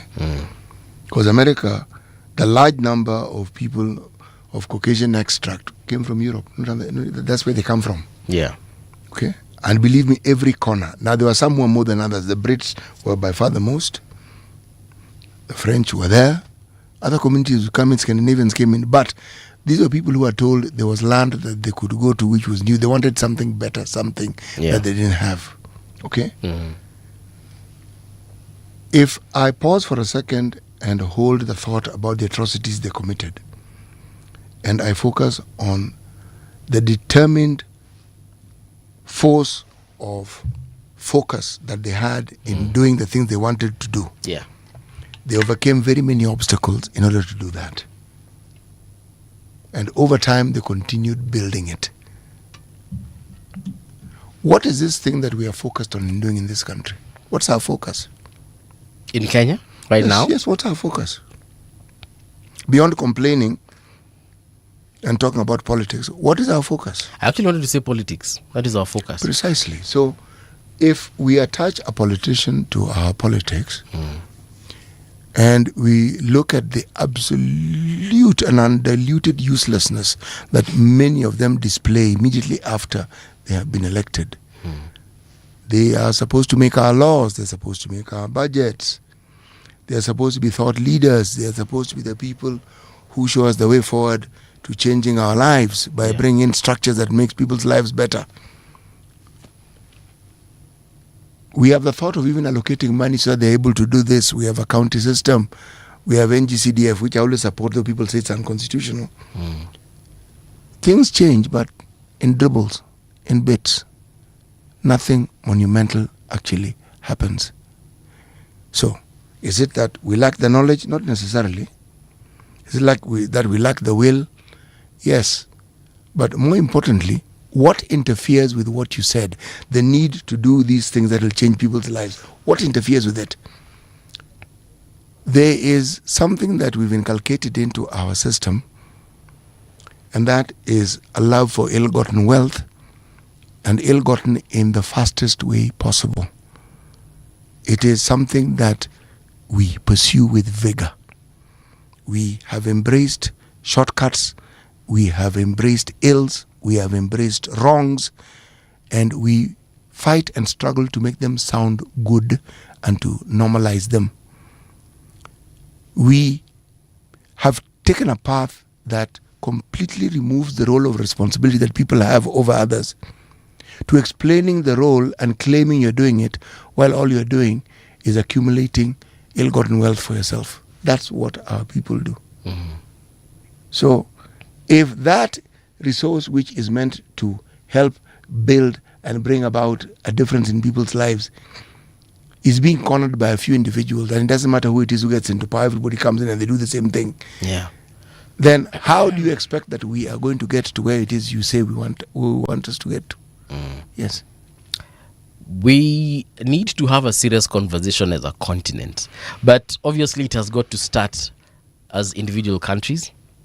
How long that will take, I don't know. We have all these Pan-Africanists who would like us to be one lovely continent, one lovely people, one lovely nation that, has got one common goal. And I believe we have one common goal, but so many voices in there that do not allow us to get... We do not have one common goal. We have several common goals. Yes. For sure we have several there common are goals. very many things that are common. Yeah. But the common goal that an African leader has is to be as wealthy as they possibly can be. Okay, now for the people of Africa, it is prosperity. The Kambas want to be prosperous. The Luos, the Kikuyu, the Kisis, they all want to be so there's that common goal, because when you look at ourselves as a continent, we more or less have got the same resources. We more or less have got similar plants, for example. We more or less have got similar minerals across the continent. We more or less have got the same climate, other than a few changes here and there. But it's a tropical climate.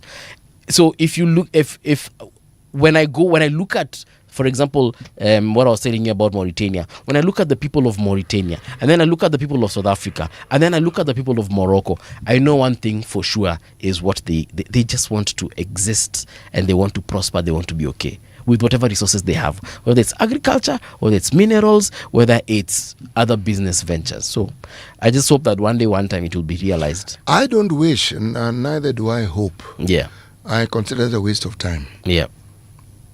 I prefer to focus my energy on what it is that one needs to do to make it possible. And I don't think universally or continentally. Yep. No. I think in terms of where... Individually. No. The ecosystem I exist in. The then and now. No. The ecosystem I exist in. Yes. See, if I can't do something within an ecosystem that I exist in, I'm talking about my relatives, I'm talking about my shags, I'm talking about people who rely on me to do certain things for them. If I can't get it right then I have no business discussing anything on a level beyond that particular enclave. Ecosystem. I have no business discussing it, because if the focus is on what is possible, it has to start within a sphere that you have some influence in, and there I have influence. So these things that one talks about, I focus on how do I make it happen within this particular sphere. Okay. Now, when I do that, because in all honesty, if everybody determines to do what they can within the sphere of influence, this country is not going to be built by the president. He can't, even if he wants to. Yeah. It's us who will build it. Yes, it's everybody that has to do their bit. That's the whole point. It doesn't matter how small you think it is. Everybody has to do their bit. So when I hold you accountable, I've done my bit, and you're not doing yours. And because you're not doing yours, it's interfering with mine. So why are you not doing your bit? Remember yesterday I was saying that perhaps President Ruto is doing so, and not just Ruto alone, by the way. I believe that perhaps when we go back all the way to... Actually, let me just say the last two presidents, President Ruto and President Uhuru. I feel like they tried doing so much within the little time that they had, such that perhaps they were unable to do even one thing. What is this thing that President Uhuru wanted to do? And what are these many things he wanted to do? What are they? Now, let me start with the current president. Then perhaps I'll go back to President Uhuru. Go ahead. When President Ruto introduced the bottom-up agenda, they are calling it the better, bottom-up economic transformation, agenda. It was a good idea, and it is still a good idea. It's an amazing idea, but it remains that if it is not implemented well. And I remember yesterday having a conversation, and I said perhaps he should have chosen a couple of projects, and I'll call them projects for now, projects, and just do them like really well. And Dismas Mokua asked me, so when you focus on one area and then ignore the other one, kuna watu watomeo side. Well, true theoretically, but I still believe that if we had put all our resources, for example, in something like healthcare, just ensure that we streamline the healthcare system. I don't think that would have taken long to just ensure that that thing is running like an well-oiled machine. Then once we are done with our healthcare system, focus on education. For instance, right now on education, we have a lot of problems, including ghost schools, ghost students, ghost everything in that particular sector. How are those problems? They are problems because they are taking away resources from where they should. Why are we paying for a ghost teacher, for example? The ghost schools are not a problem. It's the people who are in the Ministry of Education and the people who have these cartels who are the problem, not. And then let's not forget, we are actually in this hour we're going to be talking about the grade 10 placement and the back to school season that we are in. So if we look at what is happening with our CBC, or now it's called CBE, there are so many problems there that I feel like we are focused on too much politicking, that we are forgetting the main agenda here. And the main agenda here is the person who voted for the leaders that they were expecting to deliver for them. So is it possible to just say that in this, like the way, for example, the Catholic Church does it, the year of the Jubilee, or the year of this particular celebration, a year for another different kind of celebration. So at the end of all these celebrations, you find that you have fed the soul with everything that it needs, instead of focusing everything into one particular year. So same thing with governance. If we just focus on even say 3 things and we just do them very well, such that even when the people decide to not vote for you again, you can say, you know what, nimewacha na education system yenye iko fiti, nimewacha na healthcare yenye iko timam, hiyo hata mwingine akakuja hakuna kitu ataweza kufanya. It's like the will. You have invented the will, it can never be reinvented. That is what I feel every president should do, because no one will achieve everything in there. Even if we give them 10 terms, they'll never achieve all those things. But you're assuming that when you focus on these 1 or 2 or 3 things, as you say, yeah, all the other variables have simply sat, and that they will not interfere with these variables if you do not attend to them. The idea that you put across makes sense, because you are actually saying something that ought to focus, in my mind, on prioritizing. Yes. Do very many things, but prioritize these, because they form the backbone that we require to move ahead as a nation. Prioritize. Get other things done, move them along, make sure they're not stagnant, make sure that they're being built up slowly, but the focus, the priority is on these for a certain period of time, and then once they're up and running, then we can then take the focus onto other things. It is a good plan. The only thing is this, though. Yeah. When you want to do very many things all at the same time, it's not that it is not possible. What our politicians fail to do, beyond giving us the broad strokes, is to give us the detailed planning of how it is these things can be achieved over what period of time. We want to build 100 dams. We will start with building water pans, and we'll start in blah, blah, blah, blah. Then we'll grow and do A, B, C, D. The dams that we want to build are as follows. We'll start with this dam. We will be able to complete X number of dams within this number, like that, so that the success can actually be followed as you do it along. Yeah. But when it's a blanket statement without timelines, then people then think that the dam can be built in 2 days. It can't. Yeah. When you say you want to bring in something new, people assume that it's going to work the next day. Things don't work like that. So, again, beyond just the promises that many Kenyans have now termed as lies, I call it not having people who are competent in communicating these things effectively. Yeah. This is the plan. Break it down, for heaven's sake. This is a budget. Break it down, for heaven's sake, so that one understands. That is how we want to do it. So expectations will be based on what you know you have and what is actually being done. It may not meet the expectations of people to the extent that they want, but when they see it being done, they'll say, look, it's not being done at the pace we wanted, but it's being done. As opposed to having said it, and one can point and say, this thing, they said they were going to do it and nothing has begun. My all-time favorite case is Aror Kimorer Dam. All-time favorite. Yeah. Alone for a dam that never dammed. Or should I say, damn that... Damn that dam. Damn that dam, yes. Now, Paul... Yeah. The things that people have done often met with resistance which they don't talk about. They often met with perspectives that perhaps did not exactly cheer them along. But once it was done and people saw it for what it was, then they chimed in and they were probably the greatest cheerleaders of what was done. Okay? There is no great change, in all honesty, that is anchored on longevity that you can do within a very short time. You can lay the foundation in a short time. You can set it up within a short time. You can make sure it is up and running. But to the point where it is working, it requires time. Now that time is what you must educate people on so that they understand the time. Because their expectations are often based on the needs they have. If I have a need and it's a healthcare need, and you've told me you have a new system, I expect it to work 100% when I go to hospital. If it isn't working 100%, I have a problem. And I'll say this thing is not working. Yeah. Yes. If there's an education system that you've changed and you say it is better, yeah, whether you didn't pilot it adequately, whether resources are not planned for adequately, can be overlooked if you know what it is that is being done at every stage. But so long as it remains a blanket statement and you encounter the problems without being forewarned, you feel this thing is not working. And indeed, you're not wrong.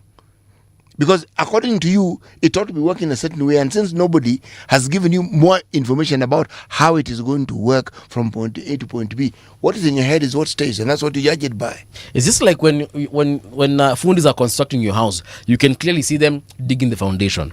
So you can see. You know. It's been dug. You even see what they put in the foundation. Yeah. They tell you now we need to buy stones to put into the foundation. Yes. And you see the stones being put. We need to pour concrete. You see it. Yes. So and then you see now the pillars being put, the trusses and everything, then the roof. And plus, you have a plan for it. Yeah. So you know exactly where you are. Right. You even know. You can even tell, okay, so from here we're going to go here. Yes. You know. And you look at the plan, you say, well, Nani, this was supposed to be a door. Why have you put a window? Yeah. So but now we're in a situation where as a country, we have contractors building our house, but we really cannot, we're not understanding. At one point, we're being told cement has been bought for the pillars, but you're looking at the foundation is still being done. It hasn't moved. Hey, then the house is being built. Yes. But what you're being told and what you're seeing are not They're quite... not azipatani. But the house, is being built. Yes. Then, and you can even see Fundi is very, very busy doing something. Yes. You just don't understand what. Then you're told now we need to borrow money because we now the money for the ceiling, for the roof, and you're thinking, but why are we borrowing money for the roof? And the foundation is still being dug. Help me understand why we are rushing to the roof. According to our plan, I thought that when you start with the foundation, you now build the walls and the pillars. Bas. So why are we not discussing the pillars? Then you are being told we are hiring now the painters. And you're wondering, why are we hiring painters? There is no wall to paint. Yes, what are the painters being hired for? That is the situation we are in right now as a country. And that is why I was saying, what if we just say, guys, we need to focus on the foundation. We focus on the foundation and we make sure we have the best foundation any building can have. Then when we are done with that, we now focus on the pillars and we make sure we have the best pillars any building can have. Then now we do the walls and we make sure we have the best. That for me would have been what, so that even if President Ruto is done with the foundation, the next president, Siti Muga, will have now the opportunity to make sure nimepatiwa foundation. I just need now to put the pillars. Na Siti akimaliza kuweka pillars, Mungala movie now comes and says, okay, the pillars are done, now it's my turn to do the wall. Because there's no one president who will do the entire building even in those 2 terms. Haitaezekana. And that is why itafika mahali another president comes and says, this foundation wasn't done well. We need to redo this foundation. And we keep on going back. And that's why we keep on going back to things like NHIF stroke SHA. We go back to CBC stroke 844. We go back, we fire this builder and we hire another contractor. We fire the whole team, bring in one from Cuba. Decide that this medicine is not even working. Let's get medicine now from China. For me, it's a lot of confusion because God forbid the next president comes in and says, there was a lot of mess with SHA, so now I'm gonna scrap it and call it the National Health of Kenya. And I'm like, till when? Now we are having problems with grade 10 placement, or not grade 10 placement, but with our education system. And there's teething problems, obviously, but these are big teething problems. Teachers are complaining, tutors are complaining. They're not teething problems. Yeah. The whole purpose of having a new system is that, and why people pilot, is so that these problems we're now seeing have already emerged and you know about them. The others which will only emerge when you now spring the whole project to a much larger population. But the pilot will have taught us of what to expect with these problems. When there's no pilot, the thing hits you in the face. Yeah. But it isn't as though there are people who didn't know. It is strange. It is strange. If you actually look at the this new system of education that we have, on paper, it's actually a good system. It actually is. Ndio maana tunasemanga theoretically awesome. Ni mzuri kabisa. So was the 844. In fact, there are very many similarities. Yeah. Now, for this system to work, we actually need more resources than seems to be currently deployed. Now, I'm treading carefully here because the budget for education is big enough, if you ask me. Yes. It is sufficient. It's the biggest budget we have, or a budget item. But I am not clear and certain whether the monies actually gets to where they're supposed to. Because if you budget 600 billion shillings for a certain sector, it's called education. Yes. Why do we have all these problems with education and even with money? Why? That money is a lot of money. Does it all go to the institution it's supposed to, and does it do what it's supposed to do? Why do you have people still complaining about arrears not having been paid and the money we're told was allocated? When we started, we asked the question of you asked the question, which asking Kiswahili is better. Shida yetu nini kusema kweli? With all these human resources that we have, shida yetu nini? Perhaps the education sector and what we see in it should tell us. Yeah. In the year 2016, in 2025, thereabouts. What happened? We were even told the number of schools, ghost schools that were there. Oh, we were given a specific number. And my question then was, if we know the number, then we know the schools, don't we? Yeah. Because there's no way you'll count 1, 2, 3 if you do not see What them. are you counting if you don't know it? So if we know the numbers, and it was stated, it was even in the papers, that's why I read it, then it means the students attached to that particular school don't exist. The teachers attached to that school don't exist. The students don't exist. Everything about that school doesn't exist. So all the cost that goes to that school is fictitious. Yeah. Have you heard of people being arrested? No. When KRA had problems and were told that there were people who were fiddling with it, people got arrested in large numbers. Even names were in the papers.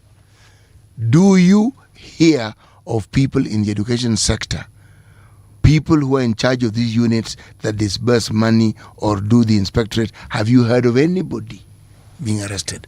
Somebody may be arraigned in court, like when there was a fire that gutted down a school and children died. Precious talent here in Ruto, where children also died. The story dies with those children. Why? There are people who are supposed to inspect those schools. There's an inspectorate. What do? Did you hear of this case being highlighted? This is where now we, the media, are at fault completely. Yeah. Do you hear of us having taken time to continually pursuing this matter and saying, where have we reached with this matter? This thing happened. Because if we don't pursue it, this thing's going to happen again. How are we doing this? The people who are responsible, what are they doing? Can they come and answer? When impunity has taken hold, nobody answers. Life seems to go on. The parents have the pain of having to deal with the death of their children. Yeah. and life for them goes on. Now,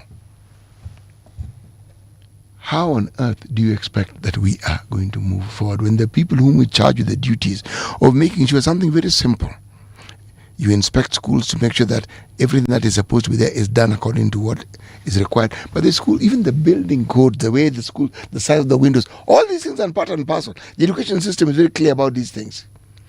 Then now, you do not ensure that it is done, or you do not ensure that those who are stifling that process are brought to book, or that it is clear that there's a price to pay for doing something which nobody mandated you to do, like stealing money. Nobody gives you authority to steal money. But that doesn't actually happen. Well, how do I know this? We're still talking about ghost schools. I refuse to talk about that subject, except now for a simple reason. For heaven's sake, in one breath, you can't talk about ghost schools and not know where they exist. How difficult is it to deal with the people who are in charge of it? And having asked that question, then you ask, this scam and this thievery, how deeply set is it in the Ministry of Education? So that nobody is talked about and then it just dies. How does that happen? It's crazy. Karibu. It's crazy when we keep on facing these problems. And like you've said, there are no consequences. No heads are rolling. No one has been, no even someone just been inaitwa nini, I'm looking for a word, kusemanishwa na hiki kitendo. You don't. People just continue the work they do. And then the next year we discuss the same thing. So it gets a bit tiring on the soul. Yeah. Yes. Let's introduce our guest. We do have Dr. Maina wa Gaithuru. He is the Secretary General, National Parents Association, Kiambu and Central Region. Daktari, good morning, Happy New Year, and welcome to Radio Happy Generation. New Year. I'm very sorry. There's construction on our roads all the time. Yeah. I think for the betterment, so that we can become like Malaysia or something. Wahenga walisema, better late than never. Yes. So you just found us talking about the situation that is in our education sector. Yes. We mentioned a few things in regards to CBC, which is again now CBE, and we were just talking about ghost schools, something we mentioned with you the last time you were here. Yes. Before we get into the grade 10 placement, how far is this ghost school situation being sorted out?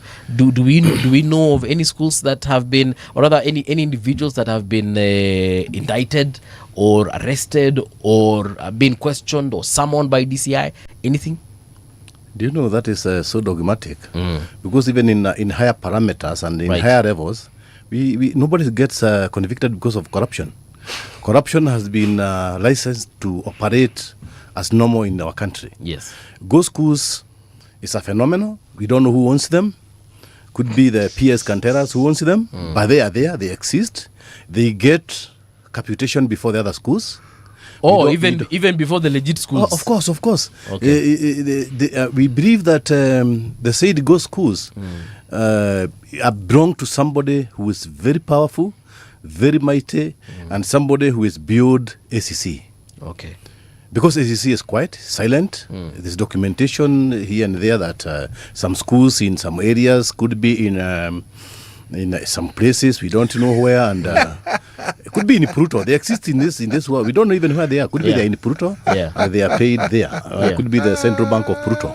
Could be in a better position. Yes. But as a parents association, you are taxpayers in this country. Yes, we are. Don't you feel bad when you know your taxes are being stolen in this way? We feel offended, for lack of a better word. And this offense. Nini mumefanya, endelea. This offense goes beyond us and goes to our children. A generation that we are seeing is being tried as guinea pigs. The grade 10 is quite dogmatic. We don't know where they are headed. As we speak, there's no syllabus. There are no books. So you wonder the direction the ministry want to take our children. When you say for grade 10 placement, there is no syllabus. Yes. What exactly are you saying? I'm saying that they are not prepared. They are not prepared. Grade 10, you can see even the placement is confused. Parents are hovering from here to there. A girl child is sent in Busia in a boys' school. A boy is sent in Kirinyaga, in a girls' school, and so forth and so on. There's a lot of confusion. These are cases verifiable. Like kuna mwanaume ametumwa kwa shule ya wanawake. They are there. Parents are shouting on top of the trees, on rooftops, that our children have been placed in the wrong places. And you know, the CBC had a very good direction that a child there will be no examination. A child will be placed basically on their strength. Basically on their strength. And he can bear witness. And this was the right direction. And this direction can take us to where they call Singapore. I don't know where it is, imaginary Singapore. Because schools in Singapore, they have the CBE. They are operational. They are working. They create engineers as early as in grade 7. Okay. But now, if we have to go to Singapore education level, because the Singapore is the synonym name that is being mentioned by our top leaders, including our president. Yes. We must emulate their system, because a system is the one that places a nation where it's supposed to be. Okay. Without the proper system of education, then we are lost. So what I'm saying is that unless now we go back to the foundation of CBC and now CBE and see where we went wrong, because like you know, we are pressing them. There is only a few days to go. Right. It's about today. It's about 5 days. They will be in schools. Yes. We can see now decorated names everywhere: senior school and high school. Those are just names. Yes. We don't have teachers. I was in a school yesterday, which I don't going to mention because I don't want to mention it. Right. The principal was saying lightly, you cannot place an art student, art and sport, because I don't know, we don't have a teacher of sports. We don't have teachers on some of those pathways. So if we are talking about sports and art and those kind of things, we need a field. We need facilities. Has the government given facilities? That is the first question we can ask ourselves. There are no facilities. Sorry, allow me to cut you short, Daktari. In the 844, which you went through. Yes, I went through. Yes. I still studied with people who are really good sportsmen. And women also, because in other girls' schools that we used to visit, I saw a lot of girls good in volleyball. I saw girls who are good even in football. I saw girls who are good in hockey. For boys, we were very good in football, also rugby. We were very good in things like tennis. And we didn't need a special pathway to direct us towards rugby, for example. So why did CBE/CBC see it very necessary to have it as a pathway in the current education system? Well, that's phenomenal. Yeah. And there are things that actually are under the carpet even today. We are not able even to say why they had to go that direction of sports, knowing very well, even our Harambee Stars, they are not able to facilitate. Other emerging games, they are not able to facilitate. And you know that. You have seen our people store in hotels abroad. And it has been always in the public domain. It's not secret. So I think it was misguided. Because sports could have been divided in so many units that if a school is possibly very strong in let's say like in football, like schools in Central Province like Akaragari High School, that is very good, that is always like number 2 and is competing with other schools. Then we could have placed football in a certain school. And then have an academy of football, like the countries we want to emulate, the developed countries. Because you must develop something when a child is young and when a child is willing to do it. So I think we liked good, because I remember there's a school. It was in one of our nation, or in one of our national newspapers, and it was attesting students trying to swim in the grass. You know, where grass growing, and then they are assuming that grass is water and soil is water, and then they are swimming. Is that not being mad? How do you train children like that? And yesterday, to put it lightly, as a principal put it yesterday in a very senior school, he said, now if you play sports here, I am nowhere. I'm not trained in sports myself. So how can I be able to place a student on sports? And they have been placed in the schools that do not have those facilities. Students have been placed in schools that do not have social sciences. How do you say a school like a day school has a social science, has STEM? It doesn't have even a single laboratory. How do you say that it has STEM? If that is not a big joke. Parents are so annoyed. They are very vexed by what the government is doing. They are being tossed forth and forth. And now we are wondering, why is the government doing that?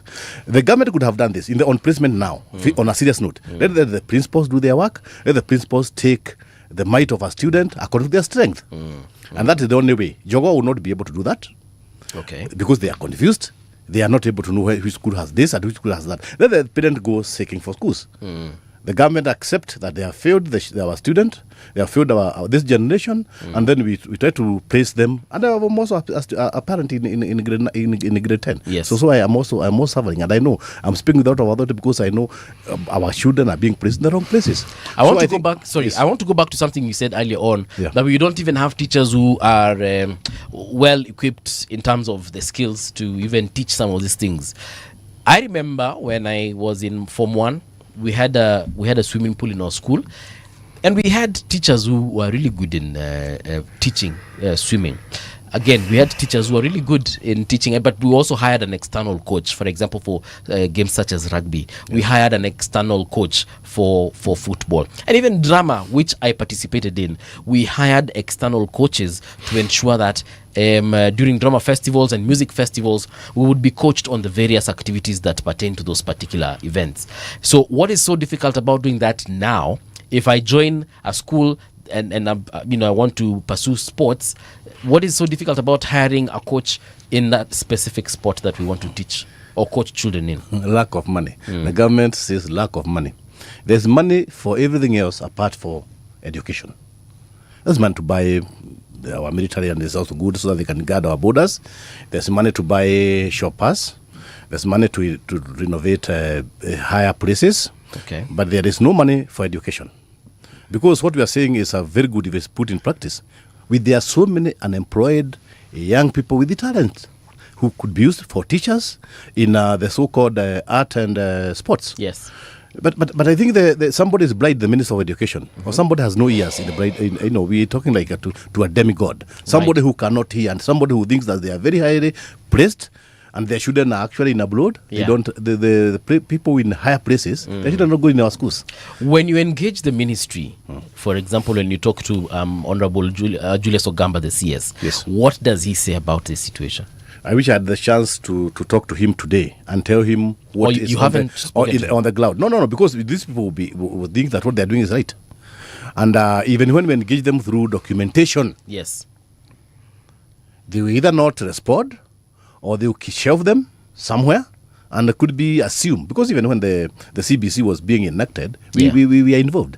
But we gave them very clear directions which were never followed.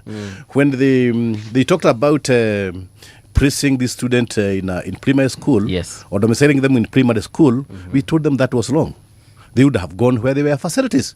Because you remember, it was prior to that the fourth president, the third president, it was the fourth. Kibaki is the third, the fourth president, Uhuru Kenyatta. Yes. When he came and started doing better and improving the free education according to his predecessor. Yes. And now they were doing something that was very phenomenal, and they are doing something that was good. We told them the previous government had started schools all over secondary schools in readiness of the CBC. So placing them, starting them in primary school was a new project. This new project is like it was somebody's project because it was not stoppable. Yeah, it was not stoppable. It was like trying to dig a well in the middle of Kalahari Desert, where water is so many miles down under. Yes, and we told them that is a waste of resources. If that money they placed in primary schools was directed in secondary schools, we could have been having better facilities now. Those are resources wasted. Okay. Because you can tell me that we are training a child with a bands and banner, yes, for a rat train that we used to improvise. Utabi. I don't know how we call it in English, but this is what they were doing for a bands and banner. The one that you put paraffin. Yes, something. Yeah. Something that is Koroboi. Koroboi. Yeah. So you cannot tell me that you are using Koroboi, Pseudomonas method to train somebody to become somebody. That is not applicable. Dr. How often do stakeholder meetings happen in the education sector? Because you being part of the Parents Association, even if it's the Kiambu chapter or Mountain chapter, how often do you meet, even nationally, with teachers and the ministry? Because it's not like we woke up this morning and then we discovered, we need to have grade 10 reporting next week. This is something we have known for at the very least a year. Yes, you know, the Parent Association was enacted by Parliament in 2013 through the Basic Education Act. And that is in section 55(2). Yeah. And now it was supposed to supplement what the government was doing and to even with ideas, because some of us are so resourceful. But when we meet, as you said earlier, I think they are just meetings. And everything we discuss are put well, they are documented, we have those proposals that they are shelved by the Minister of Education. They have never been put in place. Because case in example is the Working Presidential Party. Yes. We told them, don't domicile these people in primary school. They didn't. So you can see, we have meetings, we are given forums, but they are never put into practice. So when you brought up the issue of, let's say, syllabus, yes, for example, yes, what was the response? I don't know, and the minister can respond very quickly because they are listening. Tell us what they are planning with the grade 10 senior school. It is known where is a senior school. A senior school in a place like Japan is a senior school, and a senior school would dismantle a Subaru engine and could be put it together again. Yes. That is what we call senior school. We are talking about innovation. Yeah. We are talking about people who can be able to be innovators, people who can be able to be investors, people who can be able to do very many things. So I think if grade 9 was put well, the CBC was practiced as it is founded, then we could be having very good students who are well prepared to take our nation into the next level. But it is unless a lot of finances, a lot of facilities are put in our schools. Yeah. Is when we could be CBC shall come to mature. Doctor, let me ask this question. Yes. Education has the largest budget. Yes. In any budget cycle we have in this country. I mean, the money that is allocated to education is inadequate. Could be it goes to the school, I'm not sure. But as we speak, okay, this year, to speak the truth, we can give the government a few marks because I hear that capitation has already been disbanded in schools. But in many cases, is when the disbursement is done in bits and pieces, and the bit pieces cannot be able to actually actualize the vision of the education. Money is given, but could be it buy vehicles in the Minister of Education, it does other things, because even computation is always very little. So I think there's inadequate money, unless there could be the reverse, and they see how best in their policies. Where does the money go? Because they remember there was the books scenario, when books were published. A book for chemistry could be published, could be so many books, and then they were done and they overdone. Actually, it's worse because books were published without a syllabus. Now they are not even published. So now, you wonder who gave these people mandate to publish books when there isn't a syllabus, because the syllabus should precede the books. Yes, so that you are publishing based on what it is that is supposed to be taught. And then even over publishing the books, there are so many books were published, and there was even today you go to schools, and this is in the public domain. Right. You find a whole full of books of the same subject. Students were given even two, and it could be for no reason. Because I think it's a business that is unusual from somebody. Schools are known to teach certain subjects. I know because I was a chairman of the board of management of a local school in the village I come from. We got books for subjects that were not taught in that school. Yes. He's talking the truth, and that's what I'm telling. So you ask, surely this school has been existent for a very long time. And what he's saying, a lot of resources have been wasted because it is somebody's business, as in this business unusual, and schools have been known to be used for the highest corruption in this country. But you see, Dr. the reason why I'm asking that question is this. When I think of the amount of 600 billion shillings, which is roughly what it is that we budget for education. Yes. Even if we allow for the Kenyan culture of thievery, yes, it is a lot of money. It is. Yeah, I agree with you. Unless most of that money is stolen,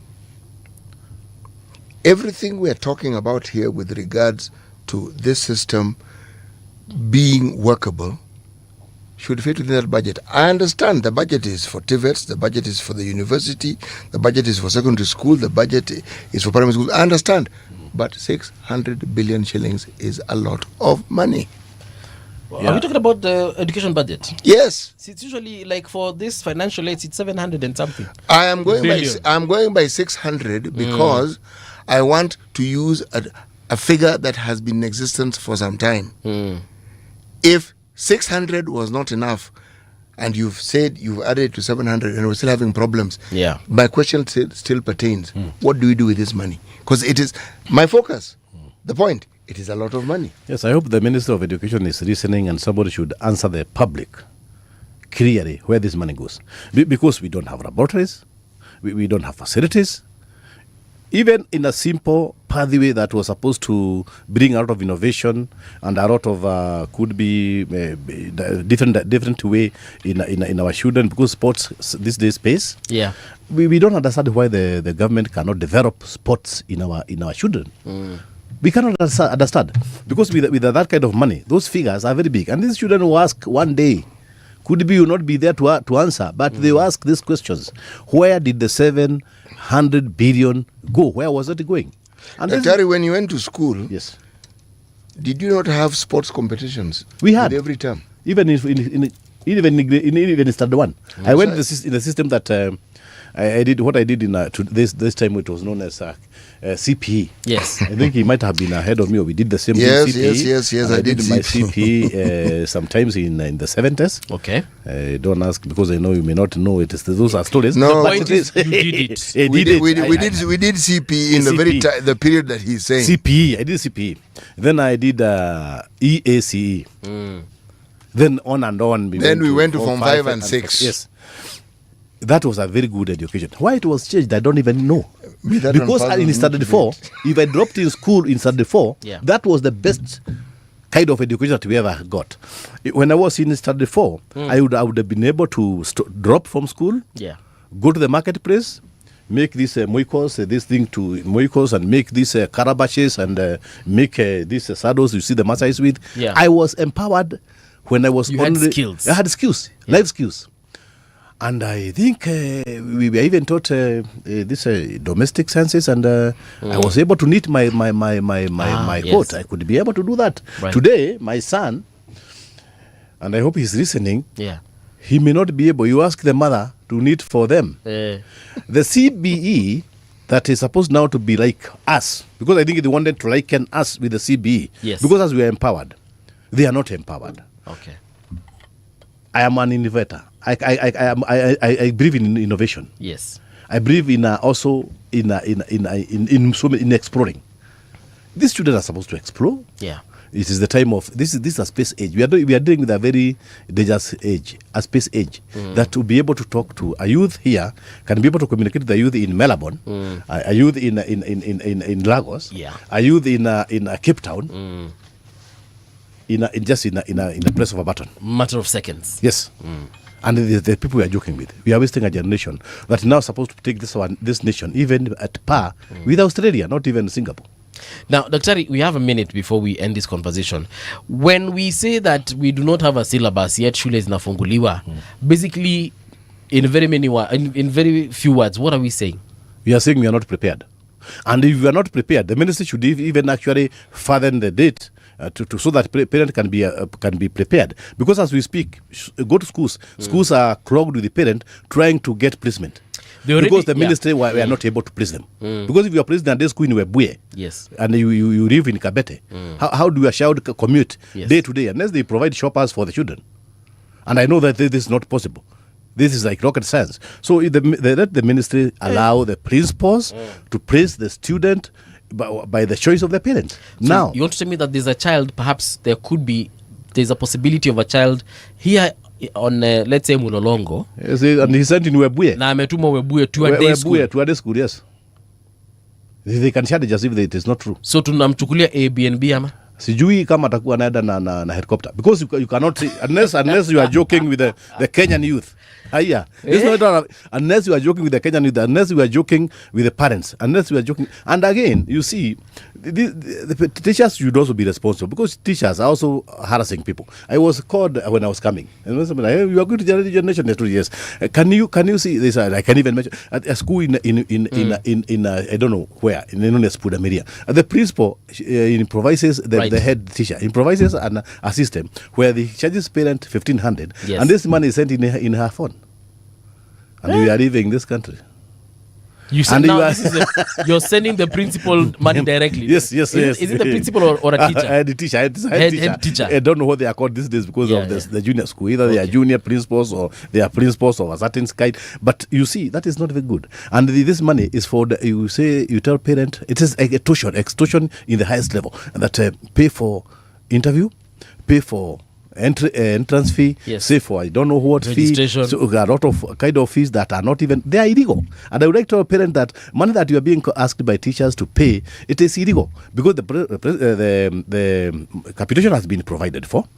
That is 22,000 in schools, and I think this time they have sent. Okay, I've been told by many principals that now they have already the money is in the bank. Okay, that is a plus for the government. It's when they do something good, but they should be doing that without even coercion. They should do it. And they should stop sending money to any other facility if it is not in existence. Daktari, what we shall do, once you take, umesema uko na a grade 10 student, once you mempeleka shule utuambie the aftermath. Yes. Tafadhali njoo tueleze. I will come, and I will also come because of the others who are telling me that they are not contented because of what they are seeing in schools. Right. You are going to a school that, of course, even the facilities to mention, even the social facilities are not in existence. All right. Yes. Dr. Thank you so much for making time. Let's do this again soon. As for myself and CT, we're saying see you tomorrow morning, bright and early at exactly 6 a.m. We leave in the safe hands of Rania and Lady Matai on the Retro Box.